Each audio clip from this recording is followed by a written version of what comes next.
હરે રામ રામ રામ હરે હરે હરે કૃષ્ણ કૃષ્ણ કૃષ્ણ હરે હરે હરે રામ હરે રામ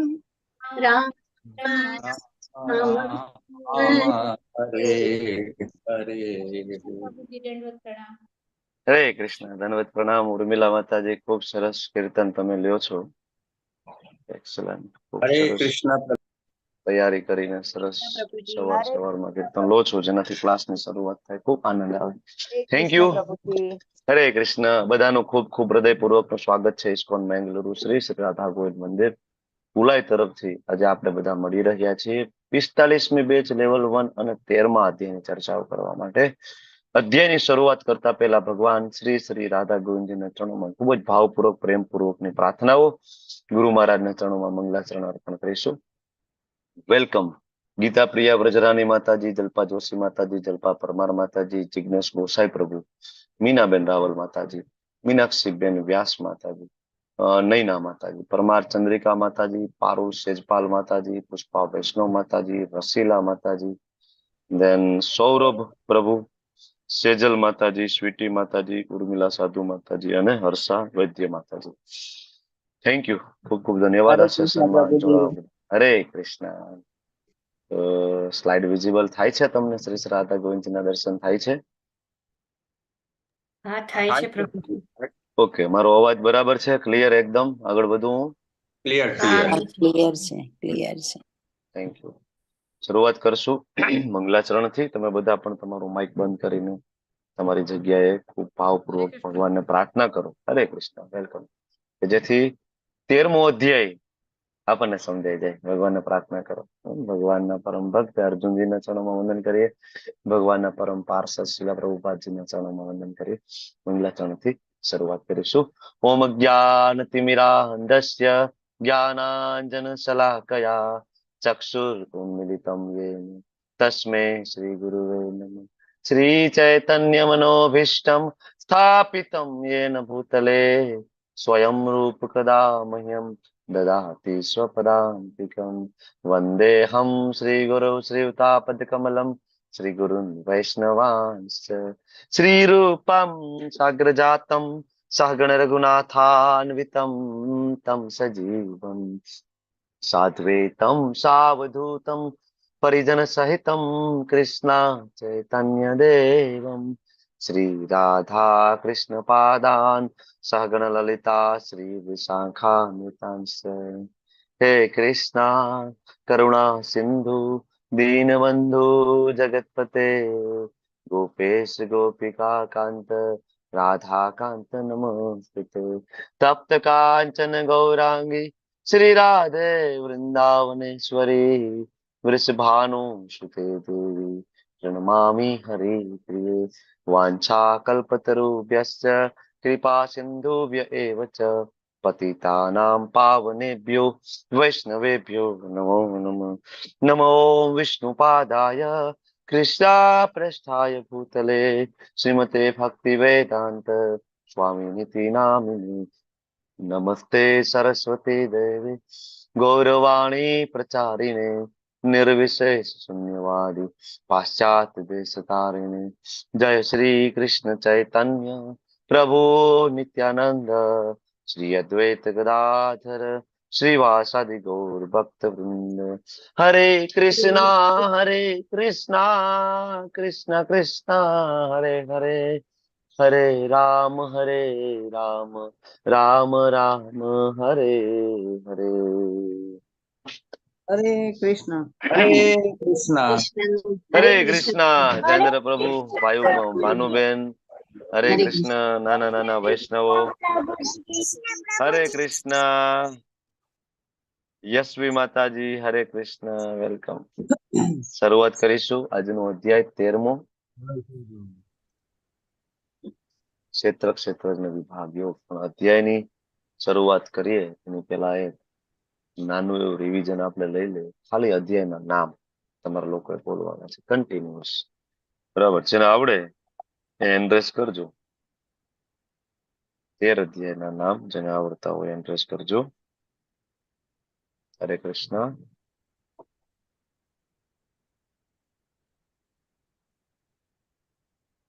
એક જ હાથ છે. 13 અધ્યાયના નામ બોલવાના છે. આવડતું હોય હેન્ડરેસ કરી શકે, ડિજિટલ હેન્ડરેસ કરી શકે. Nobody? ચાલો સ્વીટી માતાજી શરૂઆત કરો તમે.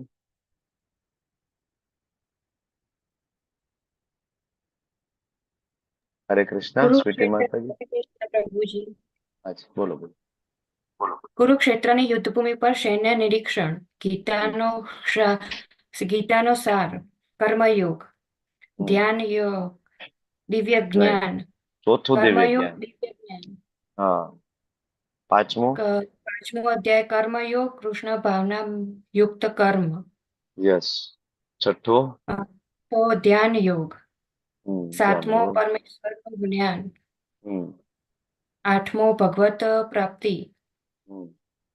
નવમો પરમ ગૃહ્ય જ્ઞાન. હમ. 10મો પરમેશ્વરનું ઐશ્વર્ય. હમ. 11મો વિશ્વરૂપ દર્શન. હમ. અને 12મો ભક્તિ યુગ. હમ. અને આજે 13મો ક્ષેત્રજ્ઞ વિભાગ યોગ. ખૂબ સરસ, થેન્ક યુ. અત્યાર સુધી આપણે 12 અધ્યાયની ચર્ચા પૂરી કરી. 2 વિભાગ આપણે કમ્પ્લીટ કરી ચૂક્યા છીએ સાથે મળીને, કર્મયોગ અને ભક્તિ યોગ.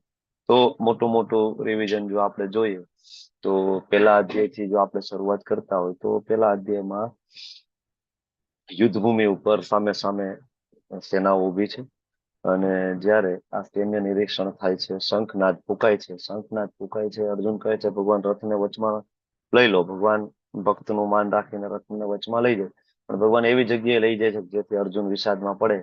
બરાબર. અને ભગવાનની યોગમાયા શક્તિની અંદર પોતે પ્રશ્ન કરે.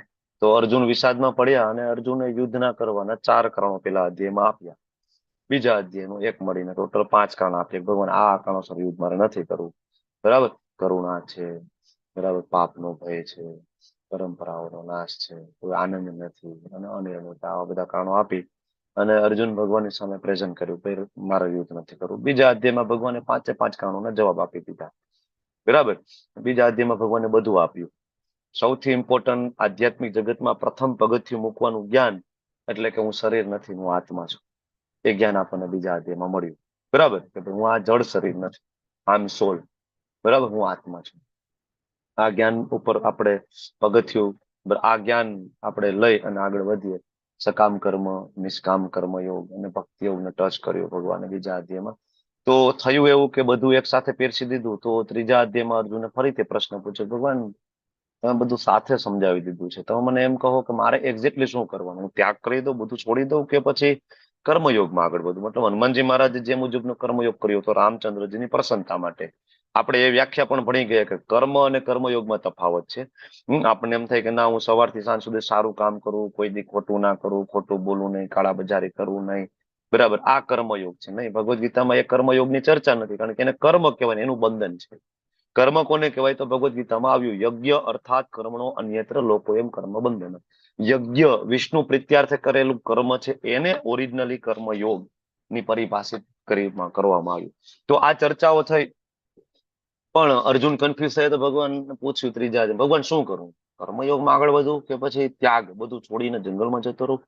તો ભગવાને ત્રીજો અધ્યાય કર્મયોગ આપ્યો અને અર્જુનને સમજાવ્યું કર્મયોગ. અને મોટા ભાગનું જ્ઞાન એમાં આવ્યું કર્મકાંડ ને રિલેટેડ, યજ્ઞ ચક્ર ને બધું આવ્યું. બે તો કરવું જોઈએ, નહીંતર પાપ લાગે. આ બધી ચર્ચાઓ થઈ. બરાબર.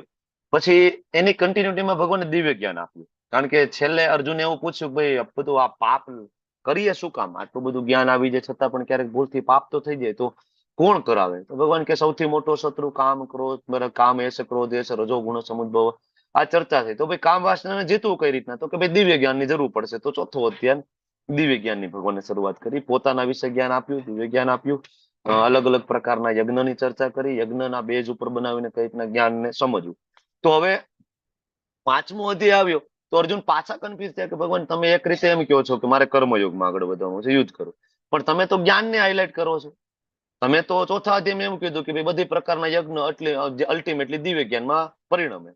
બરાબર. અને દુરેણી હવર કર્મ બુદ્ધિ યોગા ધનંજયો. બીજા અધ્યાયમાં 49મા શ્લોકમાં તમે એવું કીધું ભગવાન દૂરથી જ અર્જુન ખરાબ કર્મ છોડી દેવાના. તો ભગવાન મને સમજાતું નથી, કર્મયોગ કે જ્ઞાન યોગ? હું પાછું પૂછું છું તમને, ત્યાગના માર્ગ ઉપર ચાલુ કે પછી તમે કયો એ કર્મયોગના માર્ગ ઉપર ચાલો? આઈ એમ કન્ફ્યુઝ. એકચ્યુઅલી અર્જુન કન્ફ્યુઝ એટલા માટે થાય કે સમજી નથી શકતા કે જ્ઞાન માર્ગ અને કર્મનો માર્ગ છે એ બે પેરેલલ ચાલી શકે. જ્ઞાન દ્વારા કર્મ કરવું એટલે કૃષ્ણ ભાવના યુક્ત કર્મયોગ. મતલબ ત્રીજો અધ્યાય અને ચોથો અધ્યાયનો સરવાળો એટલે પાંચમો અધ્યાય. ત્રીજો અધ્યાય કર્મયોગ, પાંચમો અધ્યાય સોરી ત્રીજો અધ્યાય કર્મયોગ, ચોથો અધ્યાય દિવ્ય જ્ઞાન, એટલે પાંચમો અધ્યાય બને કૃષ્ણ ભાવના યુક્ત કર્મયોગ. અર્જુનનું કન્ફ્યુઝન ત્યાં ક્લિયર કરી દીધું કે સંન્યાસની વ્યાખ્યા શું કહેવાય, સંન્યાસ એટલે શું, ખરેખર સંન્યાસની ડેફિનેશન શું છે, આ બધી ચર્ચાઓ ત્યાં થઈ ગઈ પાંચમા અધ્યાયમાં. પણ હજી તમને મારા હૃદયમાં એવો પ્રશ્ન હોય કે ભાઈ આ ઠીક છે ભાઈ, અહીંયા ભગવાનની પ્રસન્નતા માટે કામ કરીને ભૌતિક જગતમાં જ રહેવું આ બધા લોકો પાપી વચ્ચે, એના કરતા તો હિમાલયની ગુફામાં જવું બેટર છે. બરાબર. હિમાલયની ગુફામાં જવું, એક પગે ઉભા રહ્યો, that is fine, more better.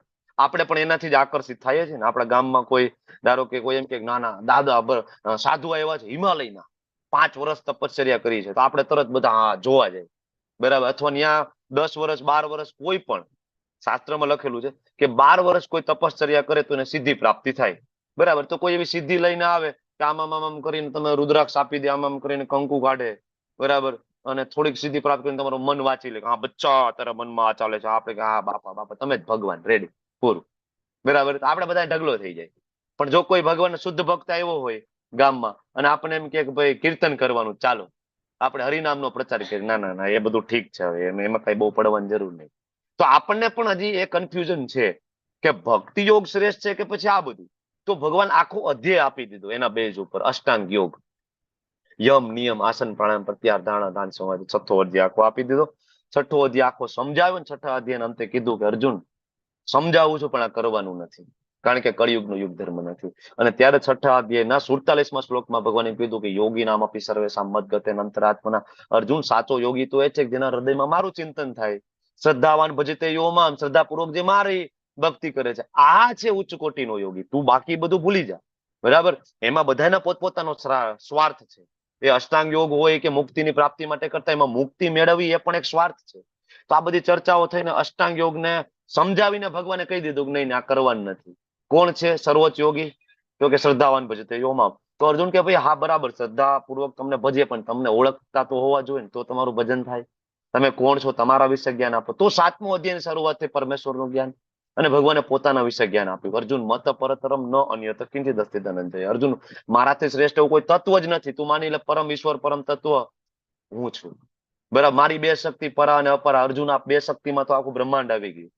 આખું આધ્યાત્મિક આખું ભૌતિક જગત આની બહાર નથી. અર્જુન આ બધી ચર્ચાઓ થઈ, ભગવાને ક્યાં ક્યાં એને યાદ કરી શકાય આ બધી વસ્તુ સમજાવી. પણ 7મા અધ્યાયના અંતે 2 શ્લોક એવા આવ્યા કે અર્જુન કન્ફ્યુઝ થયા.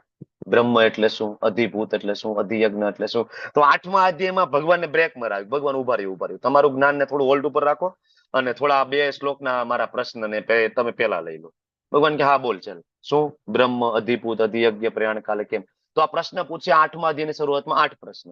અને ભગવાને 8મો અધ્યાય આખો અર્જુનના પ્રશ્નને સોલ્વ કરવામાં આપી દીધો પાછો. પછી ભગવાન પાછા મેઇન ટ્રેક ઉપર પાછા આવી ગયા. અર્જુનને પ્રશ્ન જવાબ આપીને પાછા મેઇન ટ્રેક ઉપર. કયો ટ્રેક હતો? અર્જુને કીધું તમારો ચિંતન કેમ થાય, તમને કેમ યાદ કરીએ. તો ફરીથી 9મો અધ્યાય, બરાબર, ભગવાનનું જ્ઞાન એના જ સિક્વન્સમાં પરમ ગુહ્ય જ્ઞાન આપ્યું, રાજ વિદ્યા રાજ ગુહ્ય યોગ. અને ત્યાં ભગવાને કહી દીધું કે ભાઈ જીવની ખરેખર સ્થિતિ શું છે, જીવે શું કરવું જોઈએ. મન મના ભવ મત ભક્તો મધ્યાજી મામ નમસ્કુરુ. અલ્ટિમેટ આ હોવું જોઈએ. તમારું મન મને આપી દો, મારા ભક્ત થાવ, મારી પૂજા કરો, મને નમસ્કાર કરો. ફાઇનલ. તો આ બધું થઈ ગયું. તો હજી અર્જુન એમ થાય કે બરાબર છે મન તમારામાં લગાડીએ બધું બરાબર, થોડુંક એવું કહો કે મંદિરની બહાર નીકળીએ ને તો તમને યાદ કરી શકીએ. ભગવાન કે હા. તો થોડો ડિટેલમાં ગયા. 10મા અધ્યાયમાં વિભૂતિ યોગમાં આવ્યા. તો ભગવાને આખા જગતમાં જે કઈ સ્પેશિયલ છે એમાં ભગવાને કીધું અહીંયા હું છું, અહીંયા હું છું, અહીંયા હું છું, અહીંયા હું છું. જેથી મંદિરની બહાર નીકળીએ તો પણ આપણે કૃષ્ણનું સતત ચિંતન થાય. પણ આ તો થઈ ગયું થિયરિકલ નોલેજ. તો કોઈ એમ કહી શકે ભાઈ કૃષ્ણએ બોલ્યું છે હું બોલી દઉં, બોલવા મને શું વાંધો છે, નદીઓમાં હું ગંગા છું, કહેવામાં શું વાંધો, આ પાખંડી કેટલાય આવશે કળિયુગમાં. તો ભગવાન કે ના ના ના, તો હું પ્રેક્ટિકલ પણ બતાવું, ચાલ હું વિશ્વરૂપ દર્શન બતાવું. અર્જુન કે ના, બતાવી દો ને ભગવાન, તમે પ્રેક્ટિકલ કરો. તો ભગવાને વિશ્વરૂપ દર્શન 11મો અધ્યાય આખો આપ્યો, વિરાટ સ્વરૂપ. એમાં ભગવાને પોતાનામાં શિવજી, બ્રહ્માજી, ઇન્દ્રથી લઈને નદીઓ, હિમાલય પર્વત બધું બતાવી દીધું. અર્જુન બધું મારામાંથી આવે છે, I am the supreme personality of God. 11મા અધ્યાયના અંતે એ પણ કન્ક્લુઝન, આપણું જે કન્ફ્યુઝન દૂર કરીશું. તો કે ભાઈ કૃષ્ણ વિષ્ણુ માંથી આવે કે વિષ્ણુ કૃષ્ણ માંથી આવે? તો આ કન્ફ્યુઝન એકદમ ક્લિયર. ભાઈ અર્જુન, તારી સામે જે ઉભો છું એ મારું મૂળ રૂપ, બરાબર, કે જે મનુષ્ય સમાન દ્વિભુજ, 2 હાથ વાળું, આ મારું ઓરિજિનલ. આમાંથી ચતુર્ભુજ આવે, આમાંથી 1000 હાથ વાળું વિશ્વરૂપ દર્શન. તો આ કન્ફ્યુઝન ક્લિયર કરી અને ભગવાને છેલ્લે કીધું કે ભક્ત્યા તો અનન્ય શક્ય, માત્ર ભક્તિ દ્વારા મને જાણી શકાય. તો અર્જુન એમ થાય કે તો ભક્તિ દ્વારા તમને જાણી શકાય, તો પછી તમે એ કહો કે સાકાર સ્વરૂપે ભક્તિ કરી કે નિરાકાર? તો 12મા અધ્યાયની શરૂઆત થઈને અર્જુને પ્રશ્ન કર્યો, ભગવાન સાકાર કે નિરાકાર? તો ભગવાન કે સાકાર શ્રેષ્ઠ. અચ્છા, સાકાર શ્રેષ્ઠ છે, તો પછી ભક્તિના પ્રકાર કેટલા? તો તમે મને એ પણ કહો કે કઈ રીતના ભક્તિ કરવાની છે, બરાબર? તો ભગવાન કે યસ, અનન્ય ભક્તિ શ્રેષ્ઠ. નથી થતું સાધના ભક્તિ, નથી થતું નિષ્કામ કર્મયોગ, નથી થતું સકામ કર્મ છોડો, નથી થતું જ્ઞાન યોગ, છેલ્લે ધ્યાન યોગ, બરાબર? તો આ સિક્વન્સમાં ભગવાને કીધું કે આ નહીં તો આ નહીં તો આ નહીં તો આ કરો. તો ભગવાન આ પ્રશ્ન, આ જે ભક્તિના પ્રકાર બતાવીને છેલ્લે એમ કે છે કે જો કોઈ આને ફોલો કરે તો એનામાં કેવા ગુણો રજિત થાય, મને કેવો મારો દીકરો ગમે, કેવો મારો ભક્ત ગમે. તો 13મા અધ્યાય, 12મા અધ્યાય અંતે ભગવાન એના પ્રિય ભક્તના ગુણોની ચર્ચા કરી. તો અત્યાર સુધીમાં આ મેં તમને અત્યાર સુધીના 12 અધ્યાય સમજાવી દીધા શોર્ટમાં. તો હવે અત્યાર સુધીમાં એક વસ્તુ ક્લિયર થઈ ગઈ. શું? તો કે ભગવાન કૃષ્ણ છે, કરવાની ભક્તિ છે, જપ કરવાના, ભોગ લગાડવાના. તો હવે પછી 13 થી લઈને 18 અધ્યાયની જરૂર શું પડે? બોલો, આ તમારા માટે પ્રશ્ન છે. બોલો બોલો બોલો, કમ ઓન ફાસ્ટ. શું કામ જરૂર પડી છેલ્લા 6 અધ્યાયની? વાય? બોલો. હરે કૃષ્ણ પ્રભુજી. પરેશ શાહ પ્રભુ બોલો. ચાલો, વાંધો નહીં, બોલો. પ્રભુજી, જ્ઞાન હોય તો જ આપણે વ્યવસ્થિત રીતે ભક્તિ આગળ વધી શકીએ. Ready, perfect perfect. ઉર્મિલા માતાજી બોલો. શું કામ ભાઈ? હવે ખબર તો પડી કે ભગવાન કોણ, હું કોણ, તો પણ હવે શું જરૂર છે આગળના ચેપ્ટર્સ ની? હરે કૃષ્ણ પ્રભુજી, આપણને ભગવાન વિશે ભગવાન પ્રત્યે પ્રેમ થશે, માટે ભગવાન વિશેનું જ્ઞાન જરૂરી. ઓકે, વિજયા માતાજી બોલો. હરે કૃષ્ણ. હરે કૃષ્ણ પ્રભુજી. હરે કૃષ્ણ. જ્ઞાન હશે તો આપણે ખુદનું સેલ્ફ રિયલાઇઝેશન કરી શકશું કે આપણી ચેતના ક્યાં છે અને આપણે ઉપર ઉઠવાની જરૂર છે. કે જ્ઞાન નહીં હોય તો આપણે મિસગાઈડ થઈ શકશું. હરે હરી કૃષ્ણ. બોલ. એક્ઝેક્ટ જવાબ છે, બધાના એકદમ સટીક આન્સર છે. યસ. ઓકે, તો હવે આપણે 13મો અધ્યાય ક્ષેત્રજ્ઞ વિભાગ યોગ તરફ આગળ વધી રહ્યા છે. આ જ્ઞાન યોગના ચેપ્ટર આવી રહ્યા છે. 13, 14, 15, 16, 17, 18મો કન્ક્લુઝન છે. એ ફરીથી આખું રિવિઝન છે. 13, 14, 15, 16, 17 એમાં આપણને એવું જ્ઞાન પ્રાપ્ત થશે કે જેના દ્વારા આપણે માયા દેવીને પરાસ્ત કરી શકીએ, બરાબર? અને બીજું એવું જ્ઞાન મળશે કે જેના દ્વારાથી આપણી ભક્તિમાં આપણી પ્રગતિ થાય. મારે શું કરવાનું છે, અને એકદમ હાઈ લેવલનું જ્ઞાનથી લઈને એકદમ ડાઉન ટુ અર્થ જેને કૃષ્ણ સમજાવશે, શું ખાવું ને એ સમજાવશે. આપણા કુક બનીને કહે છે કે ભાઈ તમે લોકો આટલું જમો, આ જમો, આવું જમો, તો તમે ભક્તિમાં આગળ વધી શકશો. તમારું મન માળામાં લાગશે, બરાબર, સેવામાં લાગશે. આ બધું પણ ભગવાન આપણને સમજાવશે. ક્ષેત્રજ્ઞ વિભાગ યોગ. ક્ષેત્ર એટલે ખેતર. મારી પાસે એક ખેતર હોય ધારો કે, તો એની માહિતી 2 જગ્યાથી મળે. કઈ જગ્યાથી મળે? મારી પાસે ખેતરની માહિતી જોઈતી હોય, કેવડું ખેતર છે, ક્યાં છે, એની માહિતી જોઈતી હોય, ક્યાંથી મળે? Open for all.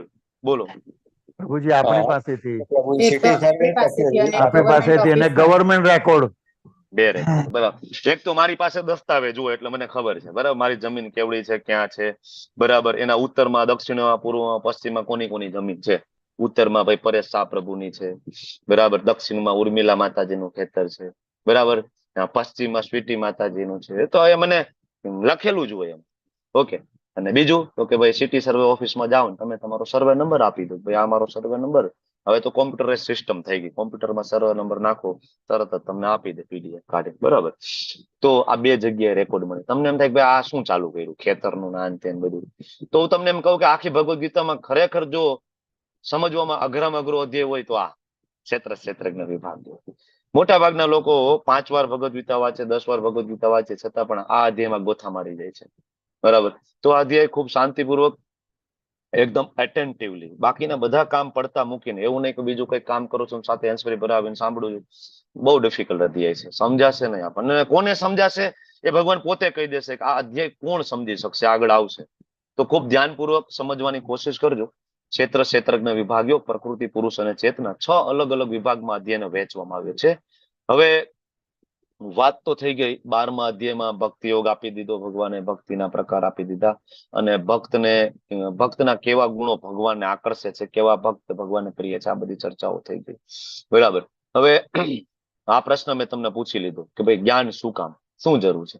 તો આમ તમે જુઓ તો આખી ભગવદ ગીતામાં બધે ભક્તિ છે. હું તમને કહું, ભગવદ ગીતાના 1.1 થી લઈ અને 18.78 સુધી તમે ગમે ત્યાં જાઓ, એક જ વસ્તુની ચર્ચા છે. શું? ભક્તિ. અહીંયા કોઈ કર્મયોગની ખરેખર ચર્ચા નથી, અહીંયા કોઈ અષ્ટાંગ યોગની ચર્ચા નથી, અહીંયા કોઈ દાન પુણ્યની વાત નથી. શું કામ વાત નથી? તમે એક વસ્તુ વિચારો કે આપણે અહીંયા શું કામ છીએ, તો કે ભોગો ભોગવવાના કારણે. તો ઓરિજિનલ આઈડેન્ટિટી આ બધાને ખબર છે. જો ગમે એવું માયાવાદી હોય ને, તમે એને પૂછો કે ભાઈ આ ભાઈ બ્રહ્મ સત્ય જગત મિથ્યા, આ જગતમાં આપણું કાંઈ છે નહીં, સંસાર છોડો અને તપ કરો, એને ખબર છે. એ બધા છોડે છે. ઋષિ મુનિઓ એ બધાને ખબર હતી. ભલે કૃષ્ણને ના માનતા હોય ને, એને પણ ખબર છે કે આપણું ઓરિજિનલ એડ્રેસ આ નથી. ઓરિજિનલ એડ્રેસ કઈક છે. પછી કોઈ નિરાકાર માનતું હોય, કોઈ પોતાના ભગવાનનું ધામ માનતું હોય, બરાબર. ઘણા બધા પોતપોતાના ભગવાનના ધામ બનાવી દીધા, ભલે વાંધો નહીં, પણ એને ઈ તો ખબર છે કે આ ઓરિજિનલ એડ્રેસ નથી. આપણે ખોટી જગ્યાએ ફસાણા. તો ખોટી જગ્યાએ ફસાણા છીએ, ત્યાં આવીને ભગવાન કર્મ કરવાની સલાહ આપશે તમને કે ના ના બરાબર, તમે ફસાયેલા રહેજો અને તમે કર્મયોગ કરો અને હજી વધારે આમાં ફસાવો. બરાબર, ખોટી જગ્યાએ ફસાયેલા છે, ત્યાં આવીને આપણે એમ કહે છે ના ના અષ્ટાંગ યોગ કરો અને એક પગે ઉભા રહ્યો, હજી વધારે હેરાન થાવ. આવી સલાહ નહીં આપે ને.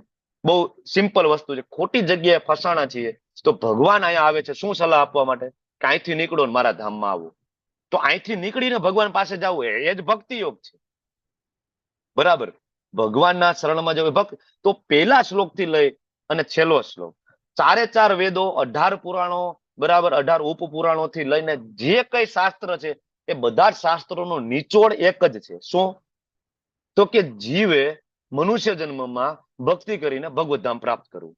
આનો નિચોડ છે. કર્મયોગ નિચોડ નથી. ના ના બહુ સારા બનીએ, સારા માણસો બનવું જોઈએ ને, બસ પાપાચાર નહીં કરવાના, ખોટું નહીં બોલવાનું, કાળા બસ બસ બહુ. ભાઈ એનાથી તો અહીંયા જ રહેવાનું છે. એ મૂળ મુદ્દો નથી. એ સારા કર્મ ખરાબ કરી તો તમે આવ્યા એટલે તમે વિચારો છો, તમે અહીંના છો જ નહીં. બરાબર. આ લોકો સમજી નથી શકતા. શું કામ નથી સમજી શકતા? તો કે ગુરુ શિષ્ય પરંપરામાંથી જ્ઞાન પ્રાપ્ત નથી કરતા.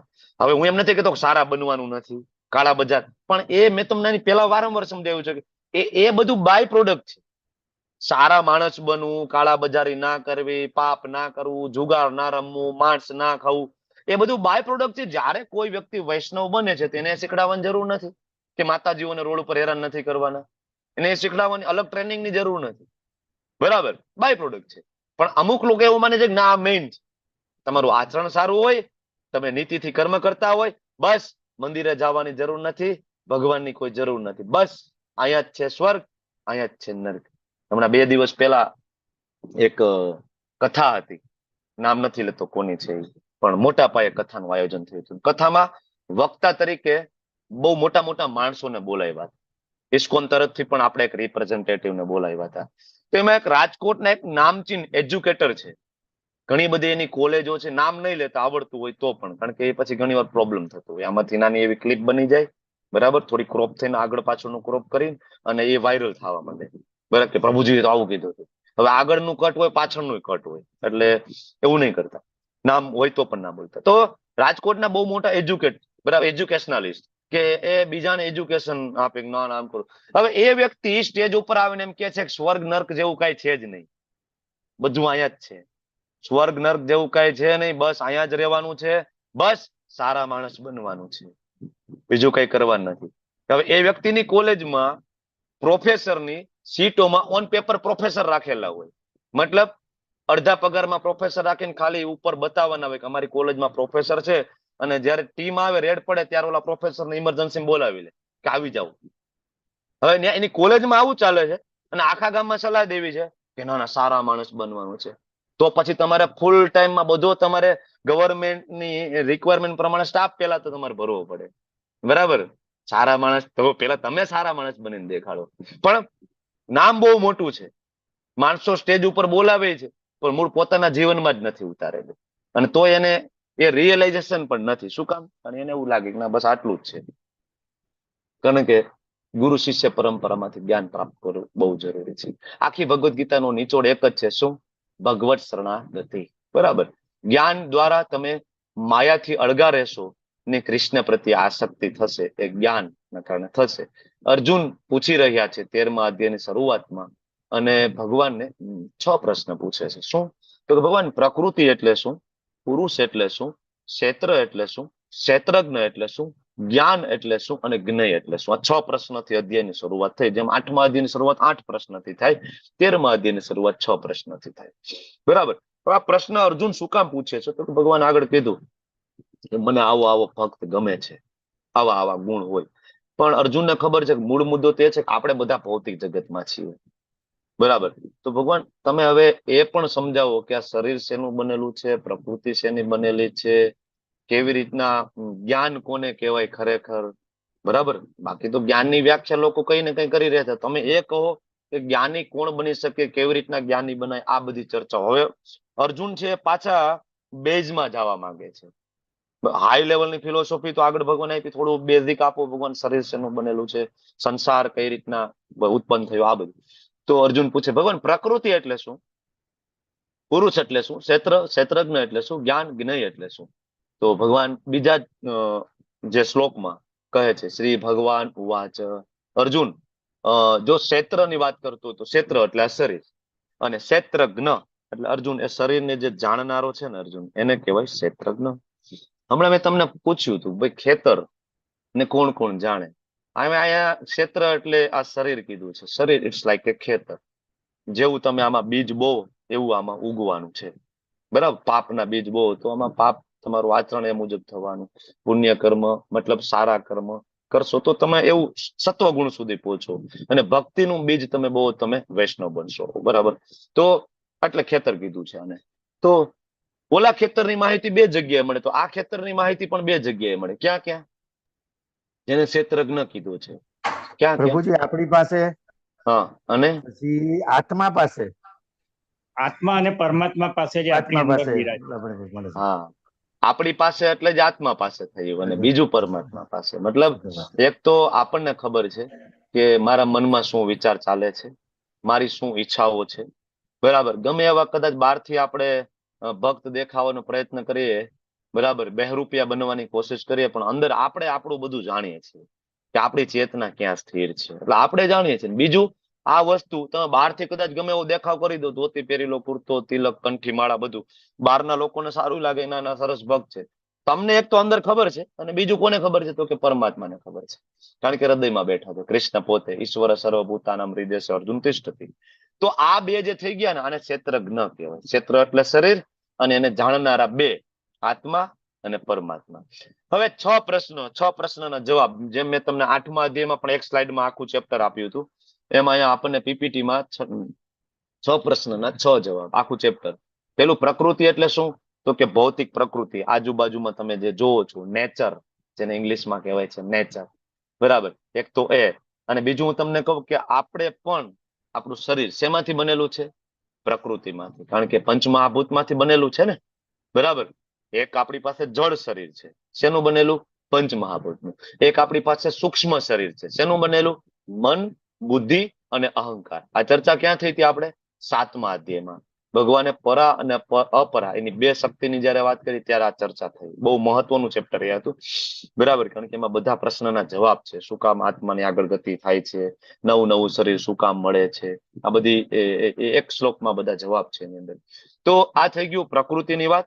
બીજું, પુરુષ એટલે કોણ? પુરુષ એટલે પ્રકૃતિનો ભોગવનાર. એક તો આની અંદર રહેલો આત્મા, એને પણ પુરુષ કહેવામાં આવે છે. પણ જયારે વાત આવે પરમ પુરુષની, અલ્ટિમેટ એન્જોયર, સુપ્રીમ એન્જોયર, બરાબર, તો એ કોણ છે? ભગવાન. પુરુષ કોણ છે? ભગવાન. ક્ષેત્ર એટલે શરીર, ક્ષેત્રજ્ઞ એટલે હમણાં તમે વાત કરી આત્મા ને પરમાત્મા, 2 ક્ષેત્રજ્ઞ. અચ્છા, જ્ઞાન કોને કહેવાય? ડોક્ટર બની જાય, એન્જિનિયર બની જાય તો એને જ્ઞાની કહેવાય? એકચ્યુઅલી જ્ઞાન એટલે આત્મા અને પરમાત્મા વિશેનું જે જ્ઞાન જેને હોય ને, કે ના, હું આ શરીર નથી, હું આત્મા છું.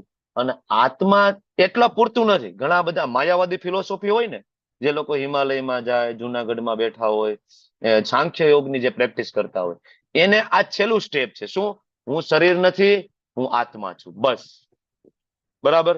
પછી આગળ તો કે આત્મા પરમાત્મા એક જ છે, અદ્વૈત, બધું એક, હું ને ભગવાન એક. માયામાં હું પડી ગયો છું, એક દિવસ હું પણ ધ્યાન સાધના કરી અને હું એક થઈ જઈશ. એટલે જયારે અમુક તમે જોશો સાધુ સંતો જયારે શરીર છોડે તો શું કે? બાપુ બ્રહ્મમાં લીન થઈ ગયા. એટલે બાપુ હવે બ્રહ્મમાં ભળી ગયા, બાપુ પોતે ભગવાન થઈ ગયા છે.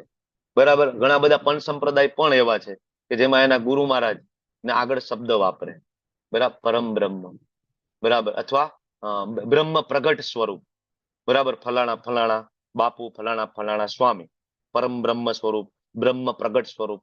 હવે એ ખાલી કૃષ્ણ જ છે, પરમ બ્રહ્મ કૃષ્ણ છે. તમે બીજું અધ્યાય બરાબર ભણ્યા નથી, જે લોકો આવું કહી રહ્યા છે કે બ્રહ્મમાં લીન થઈ જવું, પડી જવું. ભગવાને બીજા અધ્યાયમાં એવું કીધું તો આત્મા અવિકારી છે. અવિકારી મતલબ એમાં વિકાર ના આવે. આત્મા હંમેશા આત્મા જ રહે. આત્મા કોઈ દી ભગવાન બની શકતો નથી. આ ભગવાને તો બીજા અધ્યાયમાં સમજાવી દીધું. પણ જો આવું સ્વીકારી લઈએ કે આત્મા હંમેશા આત્મા જ રહે અને ભગવાનની આઈડેન્ટિટી જુદી છે, બરાબર, એ આપણા અંશી છે અને આપણે અંશ છે, એ આપણા સ્વામી છે ને આપણે એના દાસ છે, તો આ સ્વીકારોમાં લોચો એ થઈ જાય કે દાસત્વ સ્વીકારવું પડે કે હું દાસ છું. હવે દાસ જેવા બનીએ, બરાબર, તો નમવું પડે, બધી સેવા કરવી પડે, બરાબર. ભગવાન ઉઠે એની પહેલા ઉઠવું પડે. દાસ તો વહેલા ઉઠી જાય ને, ભગવાન ઉઠે એ પહેલા.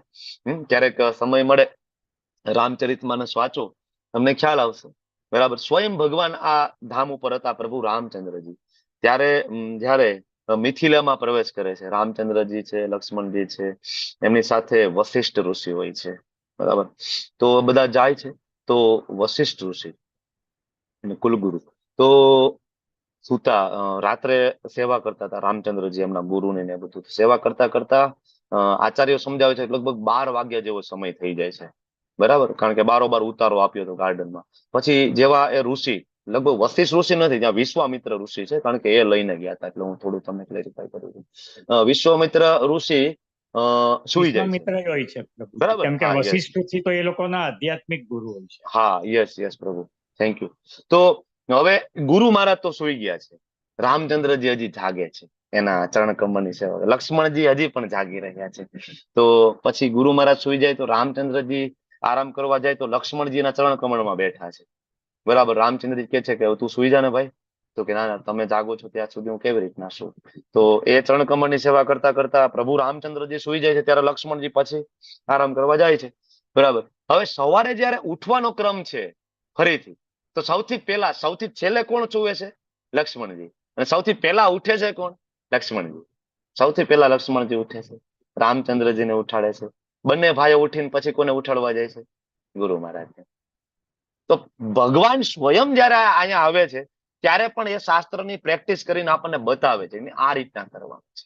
તમારામાં વિનમ્રતા હોવી જોઈએ, તમારામાં દાસત્વ પણ હોવું જોઈએ. બાકી તો સાક્ષાત ભગવાન છે. પણ આવું સ્વીકારી લઈ તો મેં કીધું એમ સેવા કરવી પડે. સેવા જીવને કરવી નથી, કારણ કે કોઈ દી કરી નથી. સેવા લેતા આપણને આવડે છે, કરતા આપણને આવડતું નથી. એટલે તો પછી ભગવાન નિરાકાર, બાપુ બ્રહ્મમાં લીન થઈ ગયા એટલે બાપુ ભગવાન, અને એક દી હું ભગવાન બની જાય, એમ કરતા કરતા અમે બધાય ભગવાન બની જશું, બરાબર. બધાય નારાયણ, તુંય નારાયણ, હું નારાયણ. ફેર એટલો છે, તમે દરિદ્ર નારાયણ છો, હું થોડોક રૂપિયાવાળો નારાયણ છું, એક દર્દી નારાયણ છે, એક ડોક્ટર નારાયણ છે. આવું બધું ક્યાંથી આવી ઉત્પટાંગ ફિલોસોફી લાવ્યા, ક્યાંય વર્ણન નથી. જેના પત્ની લક્ષ્મી છે એ નારાયણ દરિદ્ર કેવી રીતના હોઈ શકે? કે શબ્દ જ મેચ નથી થતો, દરિદ્ર નારાયણ, બરાબર. એટલે આવા જે શબ્દ છે, માનવ સેવા, પ્રભુ સેવા, દરિદ્ર નારાયણ, દર્દી નારાયણ, આ બધા કોણ લઈ આવ્યા? માયાવાદી, જેને ભગવાનની સેવા નથી કરવી, બાકી બધું કરવું છે, બરાબર. હોસ્પિટલમાં જવું છે, દર્દીને એક કેળું આમ આપવું છે, 10 જણાએ કેળાને પકડી રાખવું છે, બરાબર. કે ના, અમે દાન કરીએ છીએ, ફોટા પડાવવા છે વોટ્સએપમાં. શું કામ? ભાઈ અમે માનવ સેવા કરીએ છીએ. માનવ સેવા મૂળ અંદર શું છે? એ પોતાના ઈગોની સેવા કરી રહ્યા છે. માનવ સેવા ક્યાંય નથી. પોતાના અહંકારની સેવા. નહીં, હું જો કેટલો મહાન છું, તમે જોયું, અમે દાન કરીએ છીએ, અમે સારા માણસો છીએ. તો આ ભગવાનને નથી માનતા ત્યારે આ પ્રોબ્લેમ થાય છે. ઓકે, તો ક્ષેત્ર આને કહેવાય જ્ઞાની, જે ભગવાનને માને, જે પોતે દાસત્વ સ્વીકારે. અને જ્ઞેય એટલે શું? પરમાત્માને જાણવું, અલ્ટિમેટ ગોલ. બરાબર. હવે આત્મા અને પરમાત્મા બે ક્ષેત્રજ્ઞ છે, તો ફરક શું? બરાબર. તો મેં તમને કીધું એમ કે આત્મા અને પરમાત્મા છે એ બે ક્ષેત્રજ્ઞ છે, બે જાણનાર છે, બે જાણે છે, પણ ફરક એટલો છે કે આત્મા છે પોતાના શરીર વિશે જાણે છે. ધારો કે મારા મનમાં શું ચાલે છે મને ખબર છે, પણ પરમાત્મા તરીકે કૃષ્ણ છે એ તમારા મનમાં શું ચાલે છે એ જાણે છે. બરાબર. ત્યાં બેઠા બેઠા પરમાત્મા તરીકે ભગવાન જાણે છે કે અત્યારે રમેશ પટેલ પ્રભુના મનમાં શું ચાલે છે. બરાબર. ત્યાં બેઠા બેઠા ભગવાનને ખબર છે કે નૈના માતાજીને કેટલો કંટાળો આવે છે કે નહીં, આ ક્લાસમાં નીંદર આવે છે કે નહીં. બરાબર. એને ખબર છે. મને તેમ લાગે તમે બેઠા હોય મારી સામે, સરસ, હા બહુ ઇન્ટરેસ્ટ જેવું લાગે, ફેસ ઉપર ના ના ઇન્ટરેસ્ટ બતાવવો પડે, પ્રભુજી આટલું ઇન્ટરેસ્ટિંગ ક્લાસ લે છે તો ભલે ને સમજાતું આપણને કઈ ના હોય, વિડીયો ચાલુ કર્યો જ છે તો પછી આમ બેસવું પડશે થોડી વાર. બરાબર. તો પણ પરમાત્મા તરીકે કૃષ્ણને ખબર છે, મને ખબર નથી. મને તો મારી ખબર છે, તમારા મોઢા જોઈને મને એવું લાગે કે ના તમને સમજાય છે, એટલે હું બે ડિસ્પ્લે રાખું છું. બાજુમાં બીજી ડિસ્પ્લે છે, એમાં હું તમારા મોઢા જોઈ શકું બધાને કે તમને નીંદર કેટલીક આવે છે. બરાબર. આનું મને ખ્યાલ આવે. બરાબર. પણ પરમાત્મા તરીકે એને ડિસ્પ્લે ની જરૂર નથી, બધી ખબર છે. બરાબર. કારણ કે આપણે શરીર અને આત્મા આપણો ભિન્ન છે, જુદું જુદું છે. જયારે ભગવાનના શરીર, આત્મા, પરમાત્મામાં કોઈ તફાવત નથી. હમણાં વાત કરીએ આપણે જળ શરીર, સૂક્ષ્મ શરીર અને આત્મા. અહીંયા જો ત્રણેય તફાવત આપ્યો છે તમને. બરાબર. સોલ એટલે આત્મા, સટલ બોડી એટલે સૂક્ષ્મ શરીર, અને જળ શરીર જે પંચમહાભૂતનું બનેલું છે, સટલ સૂક્ષ્મ શરીર મન બુદ્ધિ અહંકારનું બનેલું છે. આપણે આગળ વાત થઈ હતી કે જયારે યમદૂતો આપણને લેવા આવે તો એ ખાલી આત્માને લઈ નથી જતા. જો ખાલી આત્માને લઈ જાય તો આત્મા સતચિત આનંદ છે, આત્મા દૂષિત નથી. એકચ્યુઅલી આત્માનો કોઈ દોષ નથી, કારણ કે તો ભગવાનનો અંશ છે. પણ એ જયારે લઈ જાય ભેગે ભેગો આપણો સોફ્ટવેર કયો છે? મન બુદ્ધિ અહંકાર વાળો. આ જે શરીર છે ને એ હાર્ડવેર છે, હાર્ડવેર. આની અંદર સોફ્ટવેર છે મન બુદ્ધિ અહંકારનો, અને એમાં પાવર સપ્લાય જે છે આત્મા છે. તો જયારે યમદૂતો આવે ત્યારે પાવર સપ્લાય ખેંચી લે છે અને ભેગું સોફ્ટવેર એમાંથી લઈ લે છે ભેગું. અને સોફ્ટવેર કરપ્ટેડ હોવાના કારણે, સોફ્ટવેરમાં વાયરસ હોવાના કારણે આપણને નવા નવા હાર્ડવેર મળતા જાય છે. એકવાર કૂતરાનું મળે છે, એકવાર વંદાનું મળે છે, એકવાર ઇન્દ્રનું મળે છે. આમ કરતા કરતા નવા નવા હાર્ડવેર આપણે લઈએ છીએ. શું કામ? સોફ્ટવેર કરપ્ટેડ છે આપણો, એટલા માટે નવા નવા હાર્ડવેર આપણે બદલાવીએ છીએ વારંવાર. પણ આપણે એ સોફ્ટવેરને સ્કેન કરવાની કોશિશ નથી કરતા. બરાબર. એમાં એક એન્ટીવાયરસ નાખવાની જરૂર છે. આ સોફ્ટવેર હાર્ડવેર ની અંદર ઇન્સ્ટોલ કરવાનું. કયો એન્ટીવાયરસ? હરે કૃષ્ણ કૃષ્ણ કૃષ્ણ હરે હરે, હરે રામ રામ રામ હરે હરે. આ એક એન્ટીવાયરસ સોફ્ટવેર છે, આને ઇન્સ્ટોલ કરવાની જરૂર છે. આ ઇન્સ્ટોલ કરીએ તો આમાં જે કરપ્ટેડ ફાઇલો છે, કામ, ક્રોધ, લોભ, મોહ, આ ડિલીટ થઈ જશે. બરાબર. અને પછી કઈ વાંધો નથી. પછી બરાબર ભગવત ધામ આપણું કમ્પ્લીટ થઈ જાય.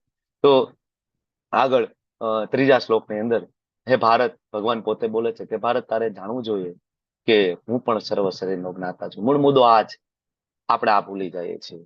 બરાબર.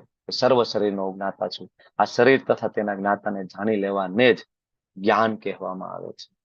બરાબર. ભગવાન કહે હું પણ જાણું છું. બજારમાં એટલી બધી ભગવદ ગીતા, પ્રભુપાદના સમયમાં એક નામ નથી લેતો, એક એક્સ પ્રાઇમ મિનિસ્ટર ભારતના, એક્સ પ્રાઇમ મિનિસ્ટર, ખૂબ મોટું નામ ભારતની અંદર, ખૂબ મોટું નામ.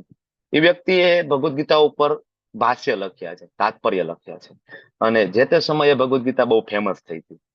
બરાબર. પ્રભુપાદના સમયમાં. અને પ્રભુપાદે જોયું તો એનો 9.34 શ્લોક કયો છે આપણે? મનમના ભવ મદભક્તો મધ્યાજી મામ નમસ્કુરુ. બહુ ક્લિયર છે ને. મનમના, મને મન આપી દે. મદ ભક્તો, મત મારો ભક્ત થા. મામ નમસ્કુરુ, મત યાજી, મારી પૂજા. એકદમ ક્લિયર છે. હવે એને એમાં અનુવાદ શું આપ્યો છે ખબર છે? ભાવાર્થમાં કૃષ્ણને શરણે નથી જવાનું. આ કૃષ્ણ નથી બોલતા. કૃષ્ણની અંદર પરમાત્મા અંદર ઘૂસી અને એક નિરાકાર તત્વ અંદર ઘૂસી ગયું છે. એ નિરાકાર તત્વ બોલે છે કૃષ્ણની શરણે જવાની જરૂર નથી. કૃષ્ણમાં મન લગાડવાનું નહીં, પૂજા અર્ચનાની કોઈ જરૂર નથી, કોઈ નમસ્કારની જરૂર નથી. અંદર રહેલો જે નિરાકાર તત્વ છે, જે સર્વવ્યાપી છે, આને નમસ્કાર કરવાના છે, આને શરણે જવાનું છે. આવી ભગવદ ગીતા આપી છે આ ભારત ભૂમિ ઉપર કહેવાતા વિદ્વાનોએ. આવા લોકો આપણા દેશના પ્રાઇમ મિનિસ્ટર બની ચુકેલા છે. પ્રાઇમ મિનિસ્ટર પાસે આટલું જ્ઞાન હોય સમજી શકો. યથા રાજા તથા પ્રજા.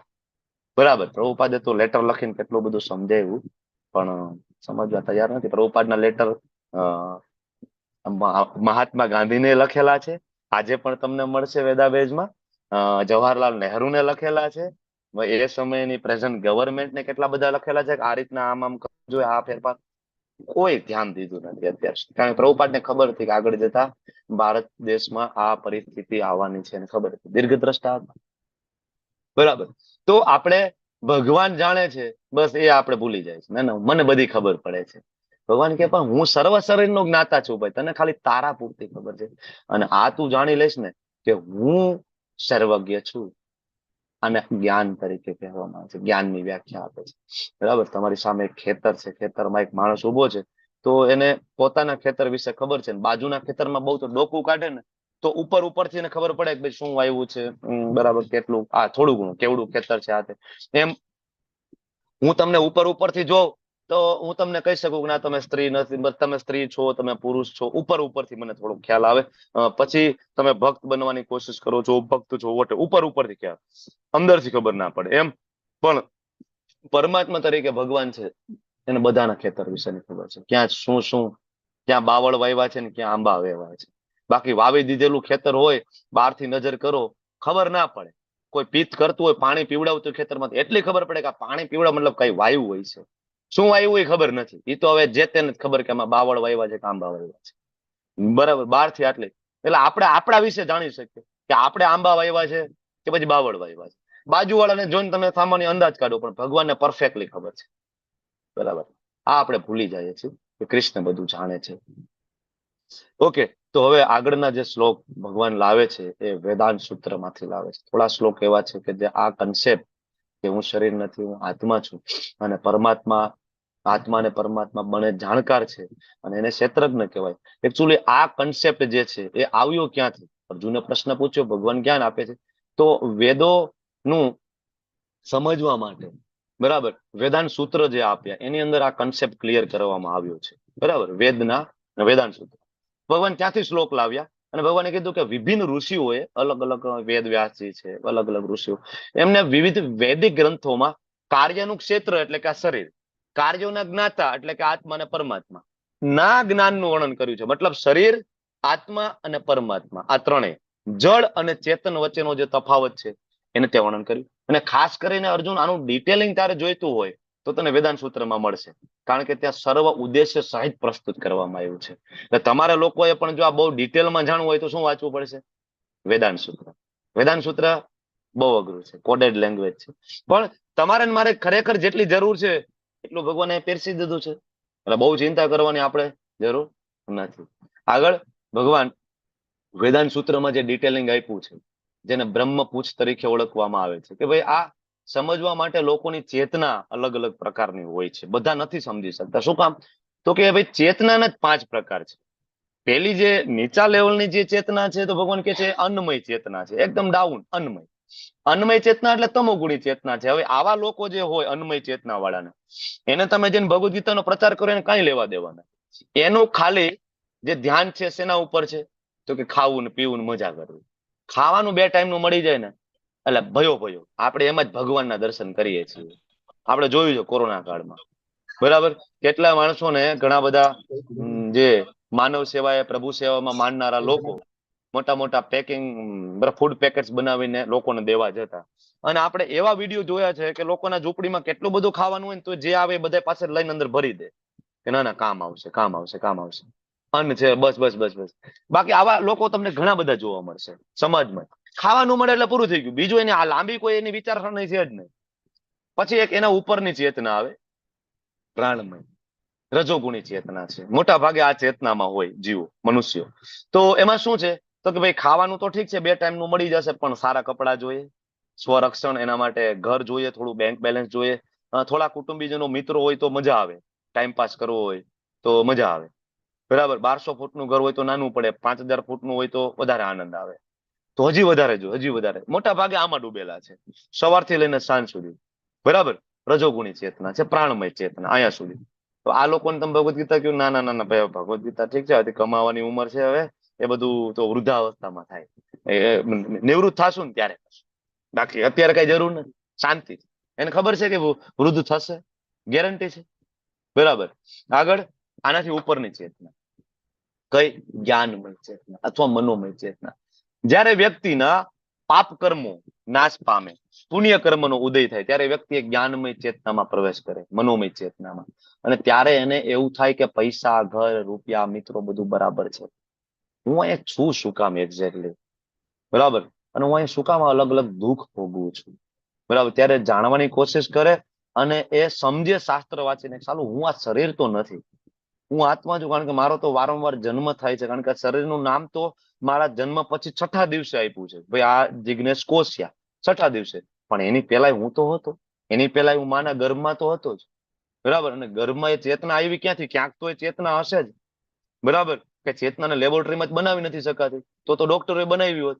ક્યાંક તો ચેતના હશે, એનર્જી, બરાબર. આઈ એમ ઓરિજિનલી આઈ એમ એનર્જી, બરાબર. હું શક્તિ, બરાબર, ભગવાનનો અંશ છું. હું કોણ છું આ જયારે જાણવાની ઈચ્છા થાય તો કેવી કહેવાય એને? જ્ઞાનમય ચેતના.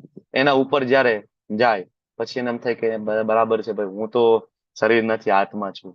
પણ તો આ આત્મા છે એનું સંચાલન કોના દ્વારા થાય? આત્મા એક્ઝેક્ટલી આવ્યો ક્યાંથી? કોણ છે પરમ શક્તિ? કોણ છે પરમ તત્વ? કોણ છે? આ વિચાર આવે મનમાં, વિજ્ઞાનમય ચેતનામાં. ત્યારે એને ભગવાન પરમાત્મા વિશે વિચાર આવે, એને સમજવાની કોશિશ કરવાની કોશિશ કરે, કૃષ્ણને સમજવાની કોશિશ કરે. અને જ્યારે આ જ્ઞાનમય ચેતના, જ્ઞાન વિજ્ઞાન સહિતમ, તમને યાદ હશે આગળ ભગવાને કીધું હતું, અર્જુન હું તને એવું જ્ઞાન આપીશ, જ્ઞાન વિજ્ઞાન સહિતમ, 7મા અધ્યાયનો બીજો શ્લોક. તો આ બંને જ્યારે કન્સેપ્ટ ક્લિયર થાય તો એ વ્યક્તિ આનંદમય ચેતનામાં પ્રવેશ કરતો હોય છે, આનંદમય ચેતના, બરાબર. પછી પરમાનંદ, ખબર પડી કે હું કોણ છું, હું અહીંયા શું કામ છું, મારે કરવાનું શું છે, બધા પ્રશ્નના જવાબ ક્લિયર. ભૌતિક જગતના બધા દુઃખોમાંથી બહાર, કારણ કે એને ખબર છે આ તો ટેમ્પરરી છે ભાઈ, આ તો હું અત્યારે ગમે એવા પ્રોબ્લેમ સોલ્વ કરી દઉં, બરાબર, પણ આ તો ટેમ્પરરી છે, મારે તો વારંવાર પાછું અહીંયા આવવાનું જ છે, બરાબર. એના કરતા ઓરિજિનલ પ્રોબ્લેમ મારે સોલ્વ કરવા દે. આ તો બધા ટેમ્પરરી છે, આને સોલ્વ કરીને ફાયદો શું છે? આની પાછળ મહેનત કરવાનો કોઈ મતલબ નથી. નારદજી એક બિઝનેસમેન પાસે જાય છે, તો બિઝનેસમેને ખૂબ રૂપિયા બધું કમાઈ લીધું તો નારદજી કે હવે ચાલો, હવે તો પૈસા બધું કમાઈ લીધું છે, બહુ રૂપિયા પૈસા ધન સંપત્તિ છે, બાળકોને આપી દો હવે તમે, અને હું તમને જ્ઞાન આપું ભગવાન વિશેનું, જેથી તમારો આ મનુષ્ય જન્મ સાર્થક થાય. બિઝનેસમેન કે નાના નાના, એ કે હજી તો બાકી છે, કે થોડાક સમય પછી. તો નારદજી ને કે પછી આવજો. નારદજી કે કઈ વાંધો નહીં. થોડોક સમય થયો, બાળકો મોટા થયા, નારદજી પાછા ગયા. હવે તો બાળકો મોટા થઈ ગયા હોય, કે હવે તો તમારું બિઝનેસ સંભાળી લે. નાના કે હજી તેના લગ્ન બાકી છે, મારે એને લગ્ન કરાવી દઉં પછી ને હું પછી જ્ઞાન લઈશ. નારદજી કે કાંઈ વાંધો નહીં, જેવી ઈચ્છા. ગયા પાછા, લગ્ન થઈ ગયા, થોડોક ટાઈમ થયો, નારદજી પાછા આવી ગયા. હવે તો લગ્ન થઈ ગયા, બધું બરાબર. હવે અરે એને બિઝનેસ કરતા ક્યાં આવડે છે? મેં આટલું બધું મહેનત કરી છે, રૂપિયા પૈસા ભેગા કર્યા, આટલી મોટી મોટી કંપની, હું એને શીખડાવી દઉં. આ લોકોને ખબર નથી પડતી કેમ બિઝનેસ કરવો જોઈએ. મારું આટલું બધું અનુભવ છે, મારું આટલું બધું જ્ઞાન છે, કેદી કામ આવશે? મારાને શીખડાવવું પડશે ને, હું જ્ઞાન નહીં આપત કોણ આપશે? નારદજી કે તથાસ્તુ ભાઈ, જ્ઞાન આપતું, બીજું શું. નારદજી પાછા ગયા. હવે છોકરાઓને બિઝનેસ શીખડાવી દીધો, ધંધો આ તે બધું સેટલ, બિઝનેસ કરવા માંડ્યા. નારદજી પાછા કે હવે તો એ કે સેટલ થઈ ગયું, બધું બરાબર છે. એ તો બરાબર છે, એના છોકરા બાળકો નાના નાના છે, એ બધા બિઝનેસ કરતા હોય, બરાબર. એ બાળકો કોણ, એને સંસ્કારનું સિંચન કોણ કરશે એના બાળકોમાં? મારો જો કેટલો બધો અનુભવ છે, બરાબર. એના બાળકોને હું સંસ્કાર મારે આપવાની ફરજ છે ને, બરાબર. તો એના બાળકો થોડા મોટા થઈ જાય, અને આ લોકોને પૈસા કેમ વાપરવાની ખબર નથી પડતી, કમાઈ તો છે, વાપરવાની ખબર નથી પડતી, તો હું એને એ શીખડાવી દઉં. અરે કે તથાસ્તુ, કઈ વાંધો નહીં. થોડોક ટાઈમ થયો, બાળકો મોટા થઈ ગયા, બધા સેટ થઈ ગયા. પછી તો કે હવે નાના કે આના લગ્ન મારે જોઈને જવાનું છે, હું લગ્ન જોઈ લઉં ને પછી કે પૂરું, વાનપ્રસ્થ, પછી તમે કયો એમ. થોડોક સમય થાય એટલે કાળનું તેડું આવે છે, ભાઈને લઈને જતું રહે છે મૃત્યુ, બરાબર. હવે જેવું મૃત્યુ થાય છે, નવું શરીર મળે છે સાપનું. દાદા શું કામ? તો કે સંપત્તિમાં એટલી બધી આસક્તિ હતી, તો એ જ સંપત્તિ, બરાબર, જ્યાં એના રૂપિયા પૈસા ધન પડ્યું હતું, એની આજુબાજુ આ દાદા આટા મારે રક્ષણ કરવા માટે. નારદજી ત્યારે પણ જાય છે કે હવે તો ચાલો, સાપનું શરીર મળ્યું છે, હજી પણ હું તમારો ઉદ્ધાર કરવા માટે સમર્થ છું, હવે ચાલો. હવે હવાઈ કે આ સંપત્તિનું મારે જ રક્ષણ કરવું પડશે ને, કોણ રક્ષણ કરશે? પછી નારદજી રૂપ બદલાવીને જાય છે એના દીકરાઓ પાસે. તમારા ઘરમાં એક કાળોતરો નાગ છે, ઝેરી છે, બરાબર, અને તમારા આખા ઘરને એનાથી હાનિ થાય એમ છે, બરાબર. છોકરા ને વહુ ને બધા ભેગા થઈને કાઢ્યા ધોકા, દાદાને કાઢ્યા પટારા પાછળથી, દાદાને ધોકાવીને દાદાનું કાર્યક્રમ જ્ઞાનને પૂરો. ત્યારે નારદજી ફરીથી એની પાસે જાય છે. આ છે સંસાર, બરાબર. કેટલો સમય તમે આની પાછળ બગાડ્યો, બધા ભેગા થઈને તમારો કાર્યક્રમ પૂરો કરો. હવે આવું છે? હા, એ કે હવે આવું, ચાલો, એ કે વાંધો નહીં. આટલું આપણે મોડું કરીએ છીએ ભગવાનનું આનંદમય ચેતનામાં પહોંચવામાં. આપણે પ્રાણમય ચેતનામાં, આ મેં તમને વાત કરી, પ્રાણમય ચેતનાની વાત કરી, આપણે વિચારતા નથી. શ્રીલ પ્રભુપાદજી શ્રીમદ ભાગવતમ સ્કંદ બીજામાં, સ્કંદ બીજો વાંચો, એના તાત્પર્યમાં બહુ સરસ લખે છે. તાત્પર્યમાં પ્રભુપાદ કહે છે કે જયારે વ્યક્તિ પોતાનું 50% આયુષ્ય ભોગવી લે ને, 50%, બરાબર, અત્યારે ઓન એન એવરેજ 70% આવ્યું, 50% ભોગવી લે ને, પછી એને ઘરથી એટલીસ્ટ વિરક્ત થઈ જવું જોઈએ થોડુંક. બાળકોને જે કરવું કરે, મારું કામ ભક્તિ કરવાનું. અને જેવું એનું આયુષ્ય ના છેલ્લા એવું લાગે ને કે 15-20 વર્ષ જ છે, 15-20 વર્ષ, તો પ્રભુપાદ બહુ ક્લિયરલી લખે છે કે છેલ્લા 15-20 વર્ષ તમને એવું લાગે આયુષ્યના રહ્યા, તમારે સામાજિક રીતે મરી જવું જોઈએ. પ્રભુપાદ આ શબ્દ વાપરે છે કે સામાજિક રીતે મરી જવાનું. હવે પછી ભૂલી જાઓ કે અહીંયા જવાનું છે ને ઓલાના વ્યવહાર સાચવવાના છે ને આની ત્યાં જઈશ ને આને ખોટું લાગે છે, એ છોડો. સામાજિક રીતના મરી જાવ. છેલ્લા 15 to 20 years completely surrender to Krishna, માત્ર કૃષ્ણ, નથિંગ એલ્સ. તો આ જે વર્ણાશ્રમ વ્યવસ્થા મુજબ ભગવાને 4 વર્ણો આપ્યા, બરાબર, એના મુજબ તો પણ તમારી ભગવત પ્રાપ્તિ થઈ જશે. હજી મોડું નથી થયું, બરાબર. આ આપણે પ્રભુપાદ સમજાવે છે, બરાબર. પણ આપણે સમજતા નથી, આપણે છેલ્લે સુધી આપણે હાઈવે છોડતા નથી. આગળ 6-7મા શ્લોકમાં શરીર શેનું બનેલું છે એની ચર્ચા ભગવાન કરે છે. સુંદર શ્લોક છે અને બહુ ડિટેલમાં ચર્ચા થાય એવો શ્લોક છે. 5 મહાભૂતોનું આ શરીર, બરાબર. તમને બધાને ખબર છે કયા કયા 5 મહાભૂત છે? બોલો. પૃથ્વી, બોલો બોલો. પૃથ્વી, જળ, વાયુ, જળ, આકાશ ને અગ્નિ. અગ્નિ, વાયુ, પૃથ્વી, આકાશ. જલ, અગ્નિ, વાયુ. રેડી? તો આ 5 મહાભૂત, બરાબર. મિથ્યા અહંકાર ઇનબિલ્ટ, આપણે ઇનબિલ્ટ, જ્યારે તમારો મારો જન્મ થયો ને ત્યારે મિથ્યા અહંકાર એની અંદર આવેલો છે, એસ્ટાબ્લિશ મિથ્યા અહંકાર.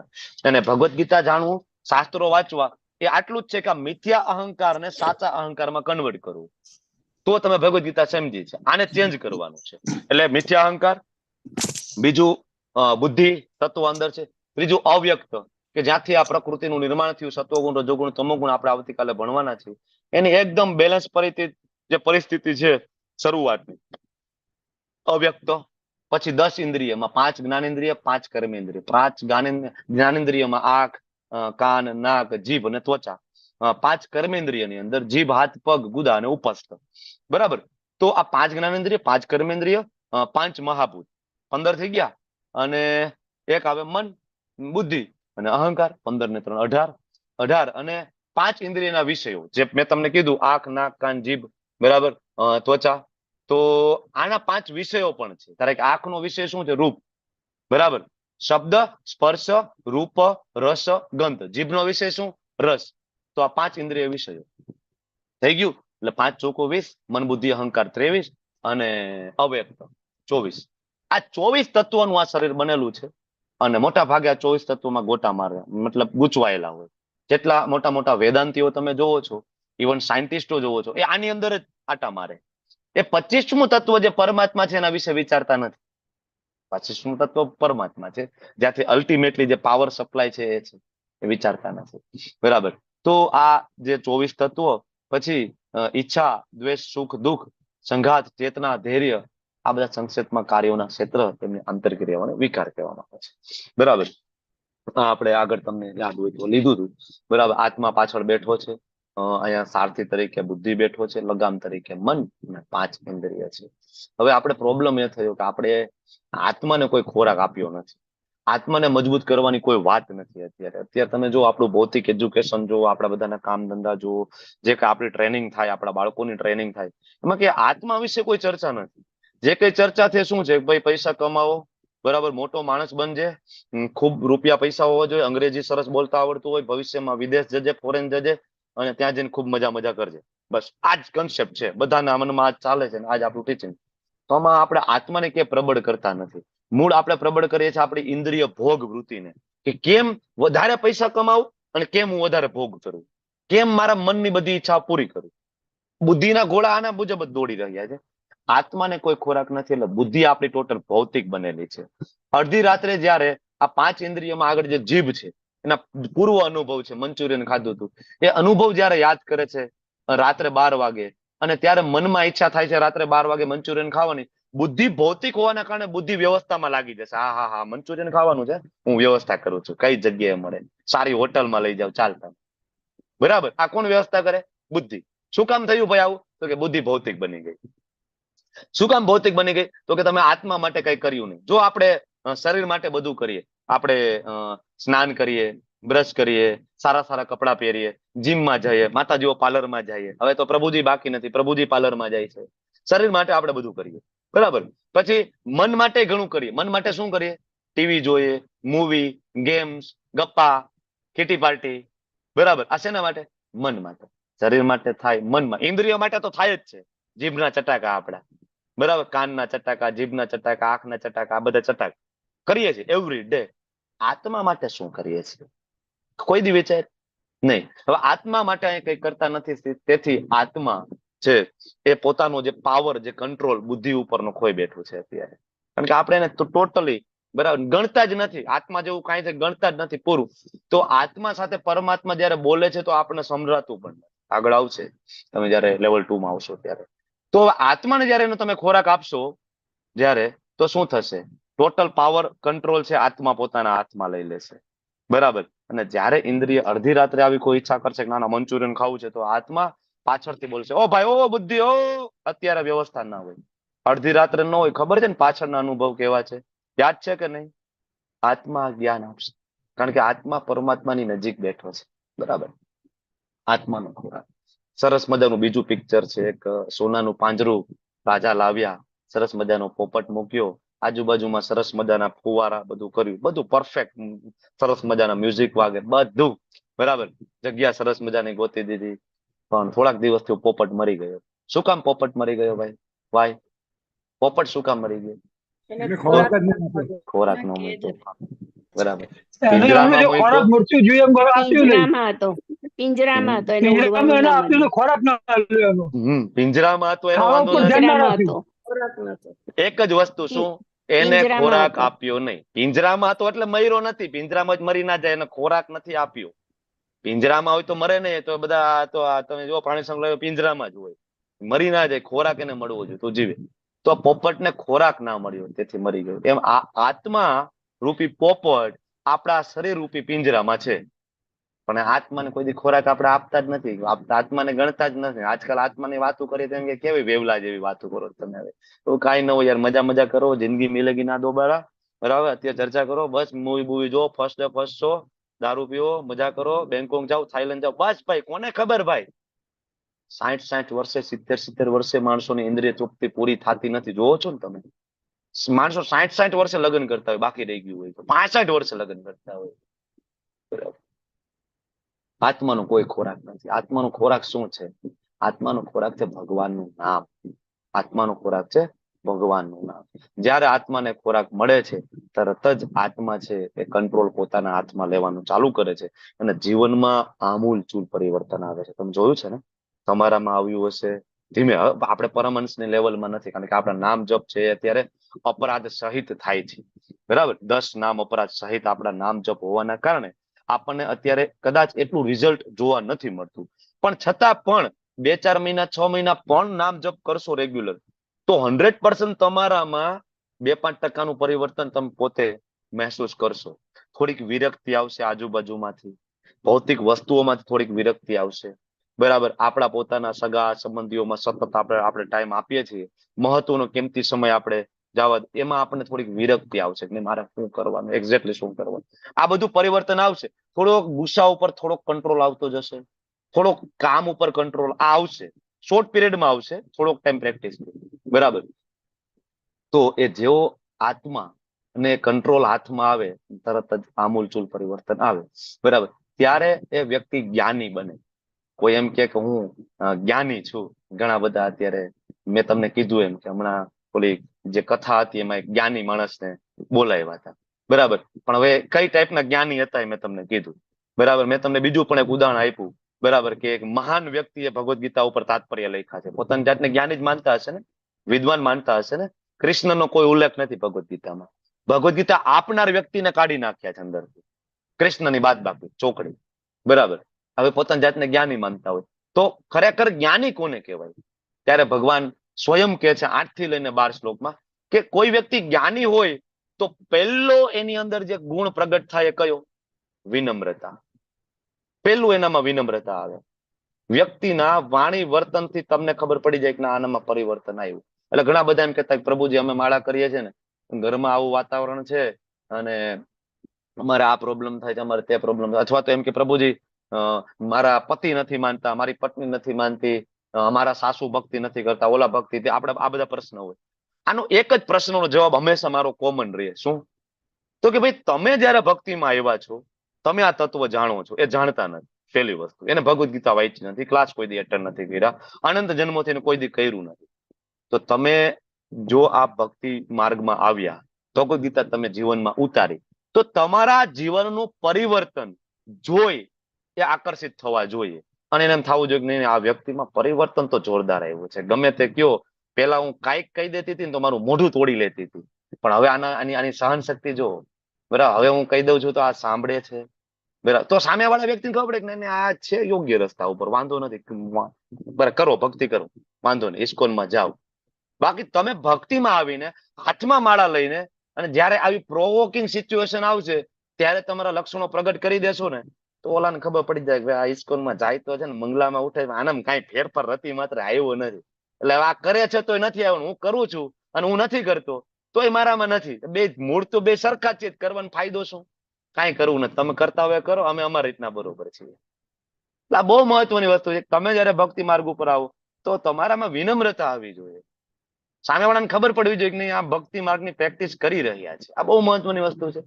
પહેલો ગુણ વિનમ્રતા. બીજું દંભ, ખોટો દેખાડો નહીં. અંદર હોય એવું બહાર, ખોટો દેખાડો નહીં. આપણી માન હજી 16 માળા આપણી માન થતી ના હોય, પૂરી ના થાય. આપણે ગામમાં બહુ મોટા ભક્ત હોવાનો પ્રચાર કરતા હોય, ના હું તો પરમ ભક્ત છું, શુદ્ધ ભક્ત. આપણે ગમે એમ હોય ને આપણે ઉઠી જ જાય. મંગલા આરતી આપણે કોઈ ચૂકે જ નહીં, જોરદાર, હું મહાન, પૂરું થઈ. દંભ નહીં, ખોટો દેખાડો નહીં. અહિંસા, આગળ ભગવાન કહે છે અહિંસા. તો આ જીભના ટચાકા માટે કોઈ નિર્બળ પશુની હત્યા કરવી એ અહિંસા કહેવાય. અને બીજું એ હિંસા કહેવાય, એ ના કરવી જોઈએ, એટલે અહિંસા. અને બીજું કે તમને ખબર પડી કે તમારા પરમ પિતા કૃષ્ણ છે, તમારા ને મારા, બરાબર. ઘણા બધા માનવ સેવામાં માનતા હોય, તમે મને પ્રશ્ન પણ વારંવાર એ બાબતનો પૂછો છો. લેવલ 1 માં છો એટલે સ્વાભાવિક કન્સેપ્ટ જેટલો ક્લિયર ના હોય. હું તમને એક સાદું ઉદાહરણ આપું કે એક પિતાજી છે, એના 2 બાળકો છે. હવે એ ગયા હતા કુંભ મેળામાં અને 2 બાળકોને કુંભ મેળામાં છૂટા પડી ગયા છે પિતાજીથી. હવે પિતાજીને બાળકો મળતા નથી, બાળકોને પિતાજી મળતા નથી. વર્ષોનો સમય વીતી ગયો, બરાબર. 2 બાળકો છે, દુખી છે, કારણ કે બાપ નથી, માં નથી, બરાબર. જ્યાં ત્યાં માગીને ખાવાનું, જગ્યા મળે ત્યાં સુઈ જવાનું, બરાબર. આવું થઈ રહ્યું છે એની સાથે. અને પિતાજી તો લેટર મોકલાવે છે, બરાબર, પણ અહીંયા લેટર મળે છે તો એ ખોલતા નથી. લેટર વાયા મળી રહ્યો છે. 2 બાળકો જે છૂટા પડ્યા છે, કોઈને કોઈ એને જઈને કે છે કે આ લેટર, પણ ના, એ આપણે બહુ કામનું નથી, મૂકી દો, હજી વાર છે, હું અત્યારે બીજી છું, વાર છે, બરાબર. તો હવે 2 બાળક બીજી છે, એમાં એક બાળકની સુકૃતિ જાગૃત થાય છે અને એ લેટર ખોલે છે. જોવા તો દે શું છે, તો ખબર પડે ને આપણા પિતા તો યાર કૃષ્ણ છે, આનંદ બ્રહ્માંડના સ્વામી. આપણો બાપ કેટલો બધો પૈસા વાળો છે ને આપણે અહીંયા ભીખ માંગતા ફરીએ છીએ. ચાલો આપણા બાપા આગળ જવાનું, કૃષ્ણ આગળ જવાનું. આ એને ખબર પડી ગઈ એક બાળકને. હવે એને ખબર પડી ગઈ તો એને શું કરવું જોઈએ? બીજા બાળક માટે ધાબળા ઉડાડવા જવા જોઈએ બીજા બાળકને, કે બીજા બાળકને 2 ટાઈમનું જમવાનું આપવાનું? એક્ઝેક્ટલી કરવાનું છે, કારણ કે 2 એક જ બાપના દીકરા છે. શું કરવું જોઈએ તમે મને કહો? એ બાળકે બીજા બાળક પાસે જઈને શું કહેવું જોઈએ? ધાબળા ઉડાડવાના, દાન કરવાનું, પુણ્ય કરવાનું, કરવાનું શું? બોલો, બાળકે શું સલાહ દેવી જોઈએ? દીપ્તિ માતાજી બોલો.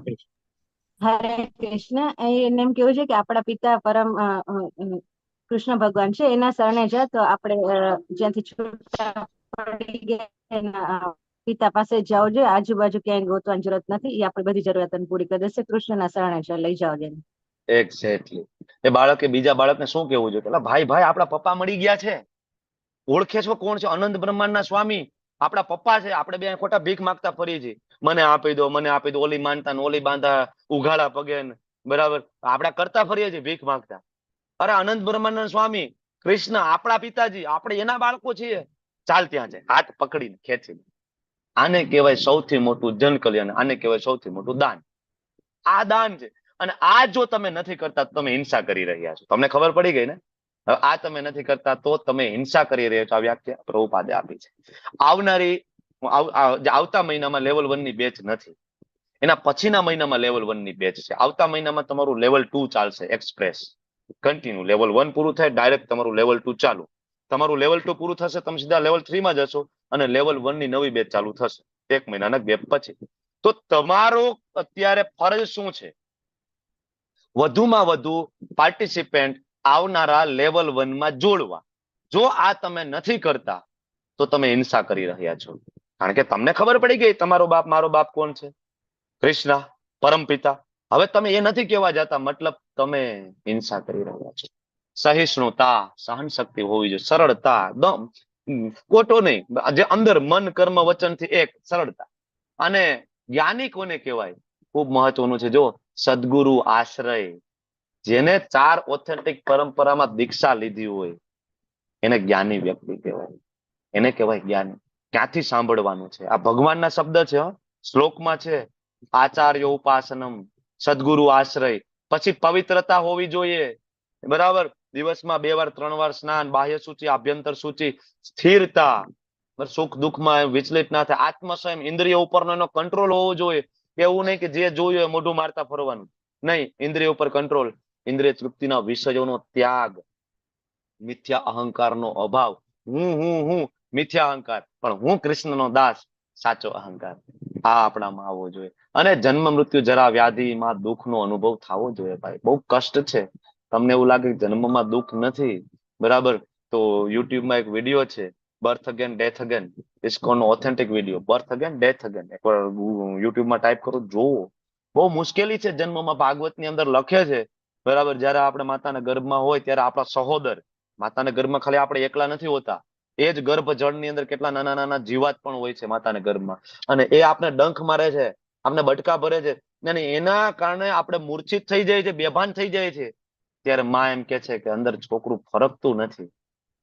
જેટલા મારા માતા છે, એને જેને અનુભવ છે ને ખ્યાલ હશે કે બાળક ફરકતું નથી. ત્યારે ડોક્ટર પાસે જશે, જોન સાહેબ બાળક ફરકતું નથી. ત્યારે ડોક્ટર છે, બરાબર, એ સ્ટેથોસ્કોપ મૂકીને જોયે નાના હૃદયના ધબકારા બરાબર, હૃદય ચાલે છે, પણ મુવમેન્ટ નથી. એ મુવમેન્ટ શું કામ નથી? અંદર રહેલા કેટલા બધા જીવાતો દ્વારા દંશ આપવાના કારણે અનકોન્શિયસ થઈ જાય છે.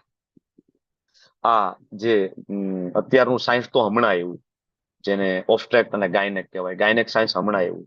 ગાયનેક સાયન્સ નો જયારે એલોપેથીમાં જન્મ નહોતો થયો ને, એની પેલા ભાગવતમાં કપિલ, બરાબર, કપિલ મુનિના જે ઉપદેશો છે દેવહૂતિ માતાને, ત્યાં ગર્ભના માસાનુમાસિક જે વિકાસ છે એનું વર્ણન થયેલું છે. બરાબર, કેટલા મહિના ગર્ભ કેવડો હોય, કેવો દેખાય, કોઈ સોનોગ્રાફી, બરાબર, આ સોનોગ્રાફી મશીન ત્યારે નહોતા, MRI સ્કેન નહોતા, પણ એ સમય આપણા શાસ્ત્રમાં એકદમ સટીક લખેલું છે કે કયા મહિને વાળ આવે, કયા મહિને આંખ આવે, કયા મહિને, બરાબર, એનું બ્રેન ડેવલપ થાય, કયા મહિને હાથ પગનો વિકાસ થાય, પરફેક્ટલી. અને એ જ ભાગવતની અંદર આ વર્ણન પણ છે. હું કહું છું કે વારંવાર બટકા ભરે છે અને જીવ મૂર્છિત થઈ જાય છે, બરાબર. પાછો જયારે ભાનમાં આવે છે એટલે ફરકે છે, તો આપણે આનંદમાં આવી જાય, હા ફરકે છે, ફરકે, જો પાટું માર્યું, આપણે આનંદ. અરે બહુ તકલીફ છે અંદર, કારણ કે એ અંધકારી.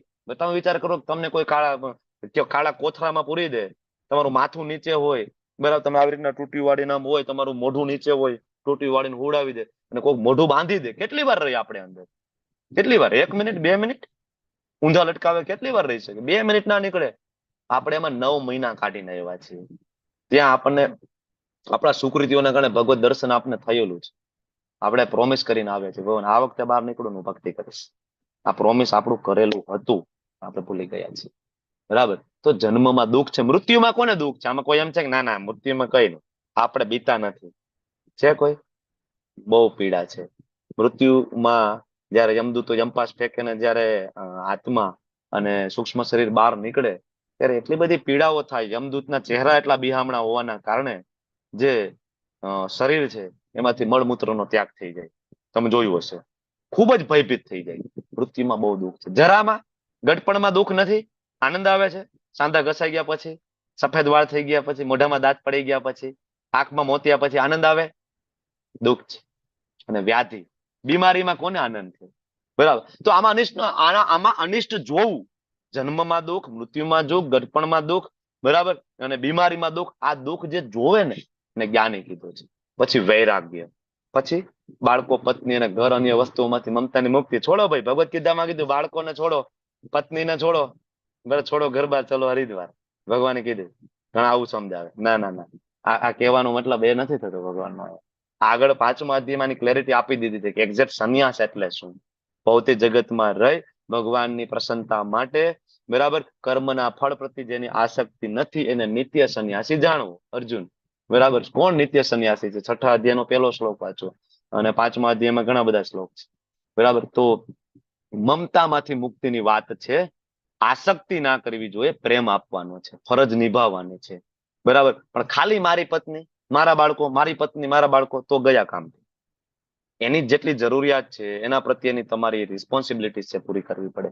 અનુકૂળ તથા પ્રતિકૂળ ઘટના પ્રતિ સંભાવ, મારા પ્રત્યે નિરંતર અનન્ય ભક્તિ ભાવ.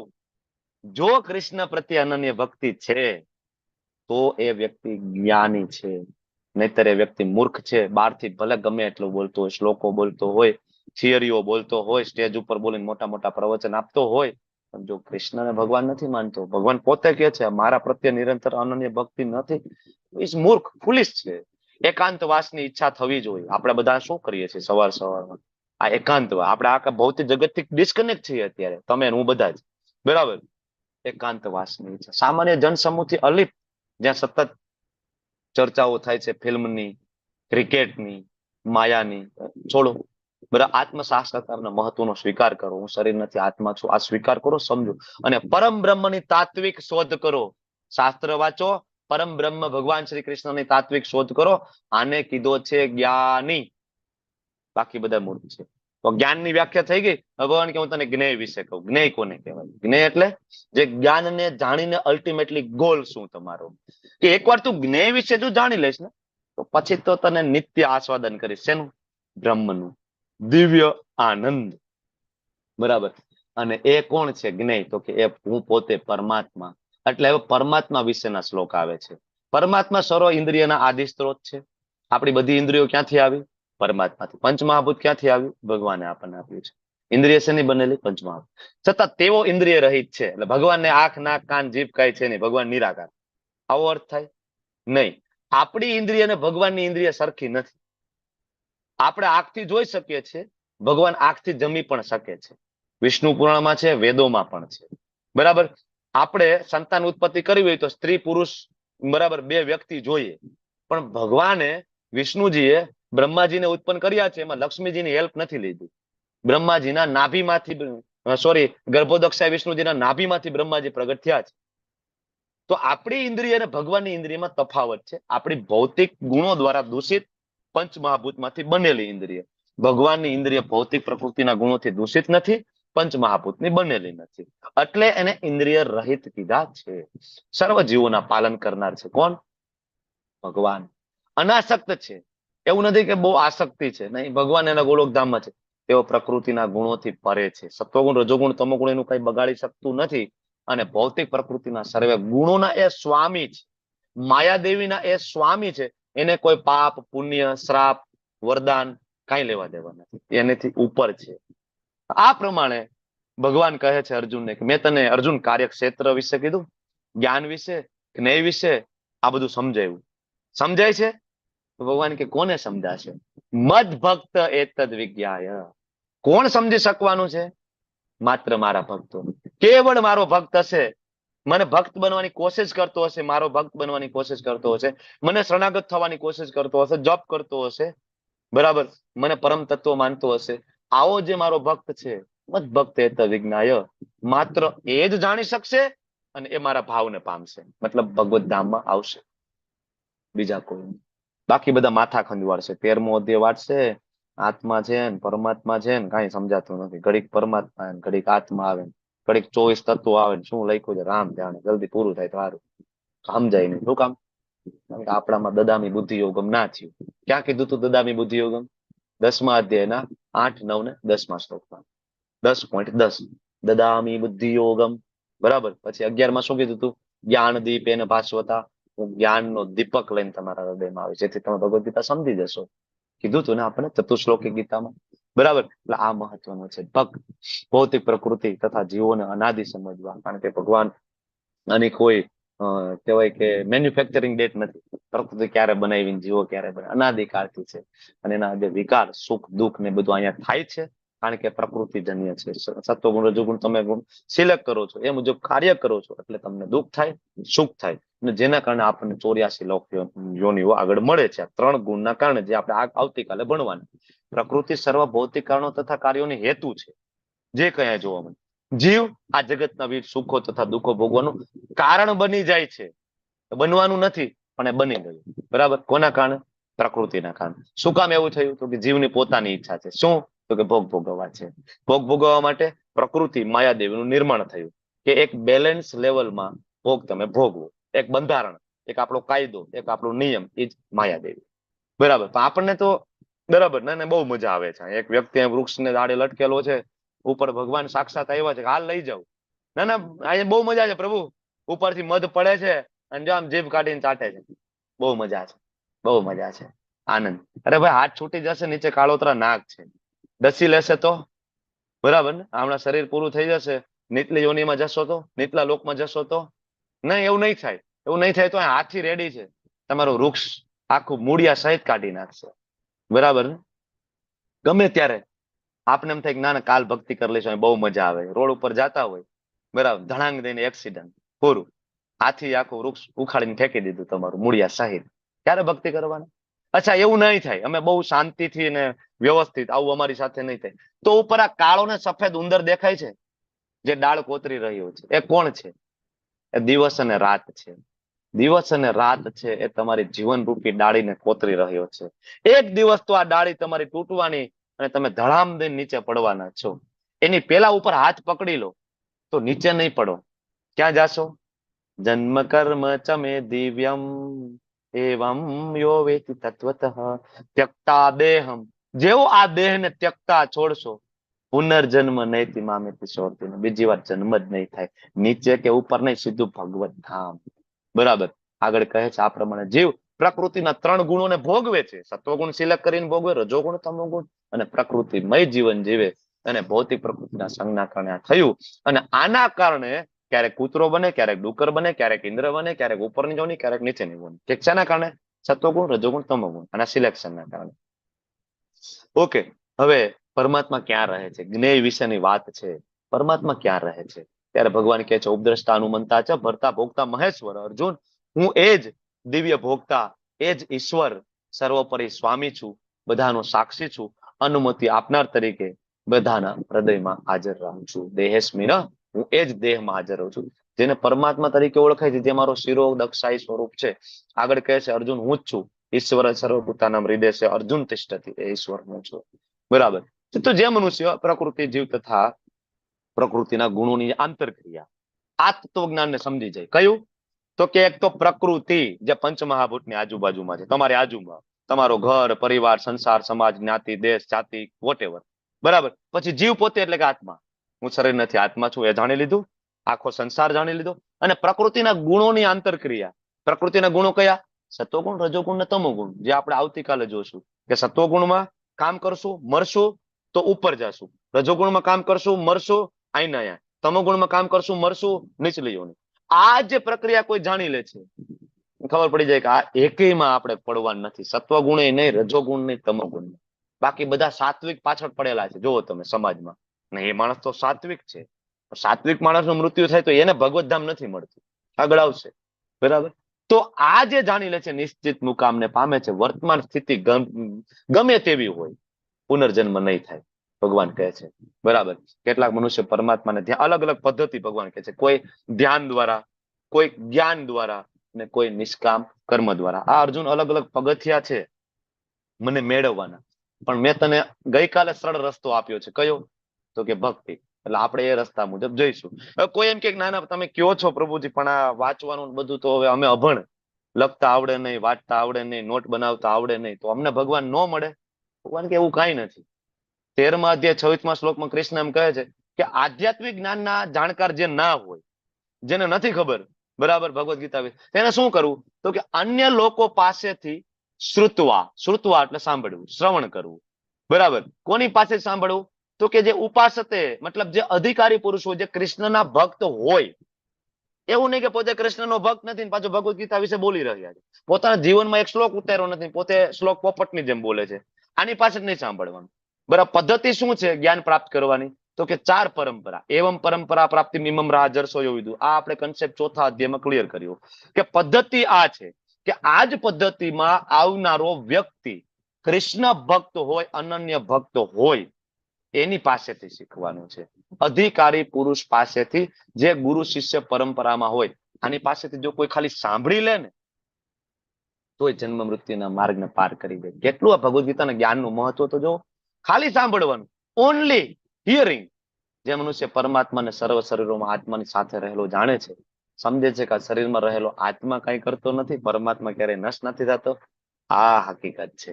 આત્માનું કોઈ મૃત્યુ નથી. અને એ જોવે છે કે આજુબાજુમાં જે કઈ મગજમારી ચાલે છે, મારી સાસુ આવી છે, મારી વહુ આવી છે, મને શરીરમાં આ બીમારી છે, મને આ દુઃખ છે, મને માન નથી મળતું, મારું અપમાન થાય છે, મારા દીકરા સાચવતા નથી, આવો આ જે કઈ આજુબાજુમાં ફિલ્મ ચાલે છે ને, ત્યાં શરીરની ફિલ્મ છે. અને આત્મા એ કઈ લેવા દેવા નથી. એકચ્યુઅલી આત્મા આ ફિલ્મનો ભાગ નથી.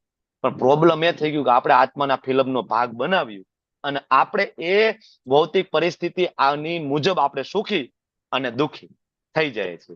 જેમ આપણે સિરિયલ જોતા હોય ટીવીમાં, અને સિરિયલ જોઈએ તો એવા સીન આવે તો આપણે રડવા માંડીએ, આંખમાંથી આંસુ પડતા હોય. હા, નથી સિરિયલમાં આપણે રોકાણ કર્યું, નથી સિરિયલમાં આપણે કોઈ પાત્ર ભજવ્યું, કે સિરિયલ હિટ થઈ જાય તો નથી તમારી ઘરે કઈ ચેક આવવાનું, તોય આપણે જોતા જોતા આપણે ક્યારેક રોતા હોય ને ક્યારેક ખૂબ ખુશ થતા હોય. આઈપીએલ ની ક્રિકેટ રમાતી હોય તો કેટલા એમ ક્રિકેટ યા 6 ગયા યા, અને એમાં જો બરાબર એના જે હોય પ્લેયર બરાબર ના રમે તો પોતે 2 દી તો જમે નહીં. તો તારે લેવા દેવા શું ભાઈ એની સાથે? કઈ નહીં. આ પ્રોબ્લેમ આ થયો. સેમ વસ્તુ આત્માની. આત્મા શરીરમાં આવ્યો અને આત્મા એવું માને છે કે આ બધું મારે આની લેવા દેવા છે. કઈ લેવા દેવા નથી. ભગવાન સમજાવે છે સત્ય શું છે. આત્માને કોઈ લેવા, આત્મજીવર સ્વરૂપ કૃષ્ણ નિત્ય દાસ, એ ભારત એકલો સૂર્ય સમગ્ર બ્રહ્માંડને પ્રકાશિત કરે. આત્મા સમગ્ર શરીરને ચેતનવંતું કરે છે. સમજવાની જરૂર છે. જે મનુષ્ય જ્ઞાનના નેત્ર, જ્ઞાન ચક્ષુ જેના છે ને, એ શરીરનો જ્ઞાતા એટલે કે આત્મા પરમાત્માનો ભેદ જોઈ લે છે ને ખબર પડી જાય છે. અને પછી ભૌતિક પ્રકૃતિના બંધનમાંથી મુક્ત થવાની પ્રક્રિયા કઈ? તો કે આગળ 8 થી લઈને જે 12 શ્લોક આપ્યા ને, એમાંથી મુક્ત થવાની પ્રક્રિયા આપી. વિનમ્ર બનવું જોઈએ, ગુરુના શરણે જવું જોઈએ, અનન્ય ભક્તિ કૃષ્ણની કરવી જોઈએ. આ જે મુક્ત થવાની પ્રક્રિયા, આ પ્રક્રિયાને જાણી લે, એ જાણી લે કે હું શરીર નથી, હું આત્મા છું, તો એ પરમ ધ્યેયની પ્રાપ્તિ કરે છે. કેટલું ક્લિયર છે? બરાબર. પણ આપણે કરતા નથી. અને આ સમજાવવા માટે સ્વયં આપણે એમ લાગે ફિલોસોફી બહુ અઘરી પડે છે, નથી સમજાતું. એટલે ચૈતન્ય મહાપ્રભુ આવ્યા ને એને કીધું કે ડોન્ટ વરી, કઈ ચિંતા કરવાની જરૂર નથી. ફિલોસોફી નથી સમજાતી, અઘરું લાગે છે, કઈ નહીં. બરાબર. કઈ કરવું નથી, નથિંગ એલ્સ, કઈ નથી કરવું. સોલ્યુશન એક જ છે. શું? 2 હાથ ઊંચા કરો, હરે કૃષ્ણ કૃષ્ણ કૃષ્ણ હરે હરે, હરે રામ રામ રામ હરે હરે. બધા પ્રોબ્લેમ નું સોલ્યુશન એક જ છે, ભગવાનના પવિત્ર નામનો જપ. આ થશે તો બાકીનું બધું તો ભગવાન કે હું છું, આઈ વિલ ટેક કેર, હું જોઈ લઈશ. દદામી બુદ્ધિ આપીશ, સમજી જઈશ તું. નરસિંહ મહેતા ક્યાં લેવલ 1 લેવલ 2 ભક્તિ શાસ્ત્રી કરવા ગયા હતા? કોઈને યાદ છે? નરસિંહ મહેતા કઈ બેચમાં જોડાવી ગયા હતા? છે કોઈના પાર્ટિસિપન્ટ તરીકે આવ્યા હતા ભેગા નરસિંહ મહેતા? છતાં એના તમે જોવો ને ભજનમાં બધું છે. હાઈ લેવલની ફિલોસોફી થી લઈને બધું કોને શીખડાયું? સંત તુકારામ ક્યાં શીખવા ગયા હતા? ક્યાં વાંચવા ગયા હતા? છતાં પણ જોવો તમે એના પદની અંદર હાઈ લેવલની ફિલોસોફી બધી કોણ આપે? દદામી બુદ્ધિ યોગમ. બરાબર. પણ એ અનન્ય ભક્તો હતા. એટલે આપણે એવું ના માનવું તો આપણે વાંચવાની જરૂર નથી. એ અનન્ય ભક્તો હતા. એટલે આપણે પેરેલલ ચાલવું પડે. આપણે વાંચીએ, ભક્તિ કરતા જાય, બધા રસ્તાનું થોડું થોડું અનુકરણ કરતા જાય, થોડું થોડું દાન કરતા જાય, જેથી આપણે આસક્તિ ઓછી થાય, આપણા રૂપિયા પૈસા પ્રત્યે એમ શુદ્ધિકરણ થાય. બધા રસ્તા થોડા થોડા અપનાવતા જાય અને ભક્તિ કરતા જાય. અલ્ટિમેટલી વાંછા કલ્પતરુ ભ્યશ્ચ કૃપા સિંધુ ભ્યવ ચ પતિ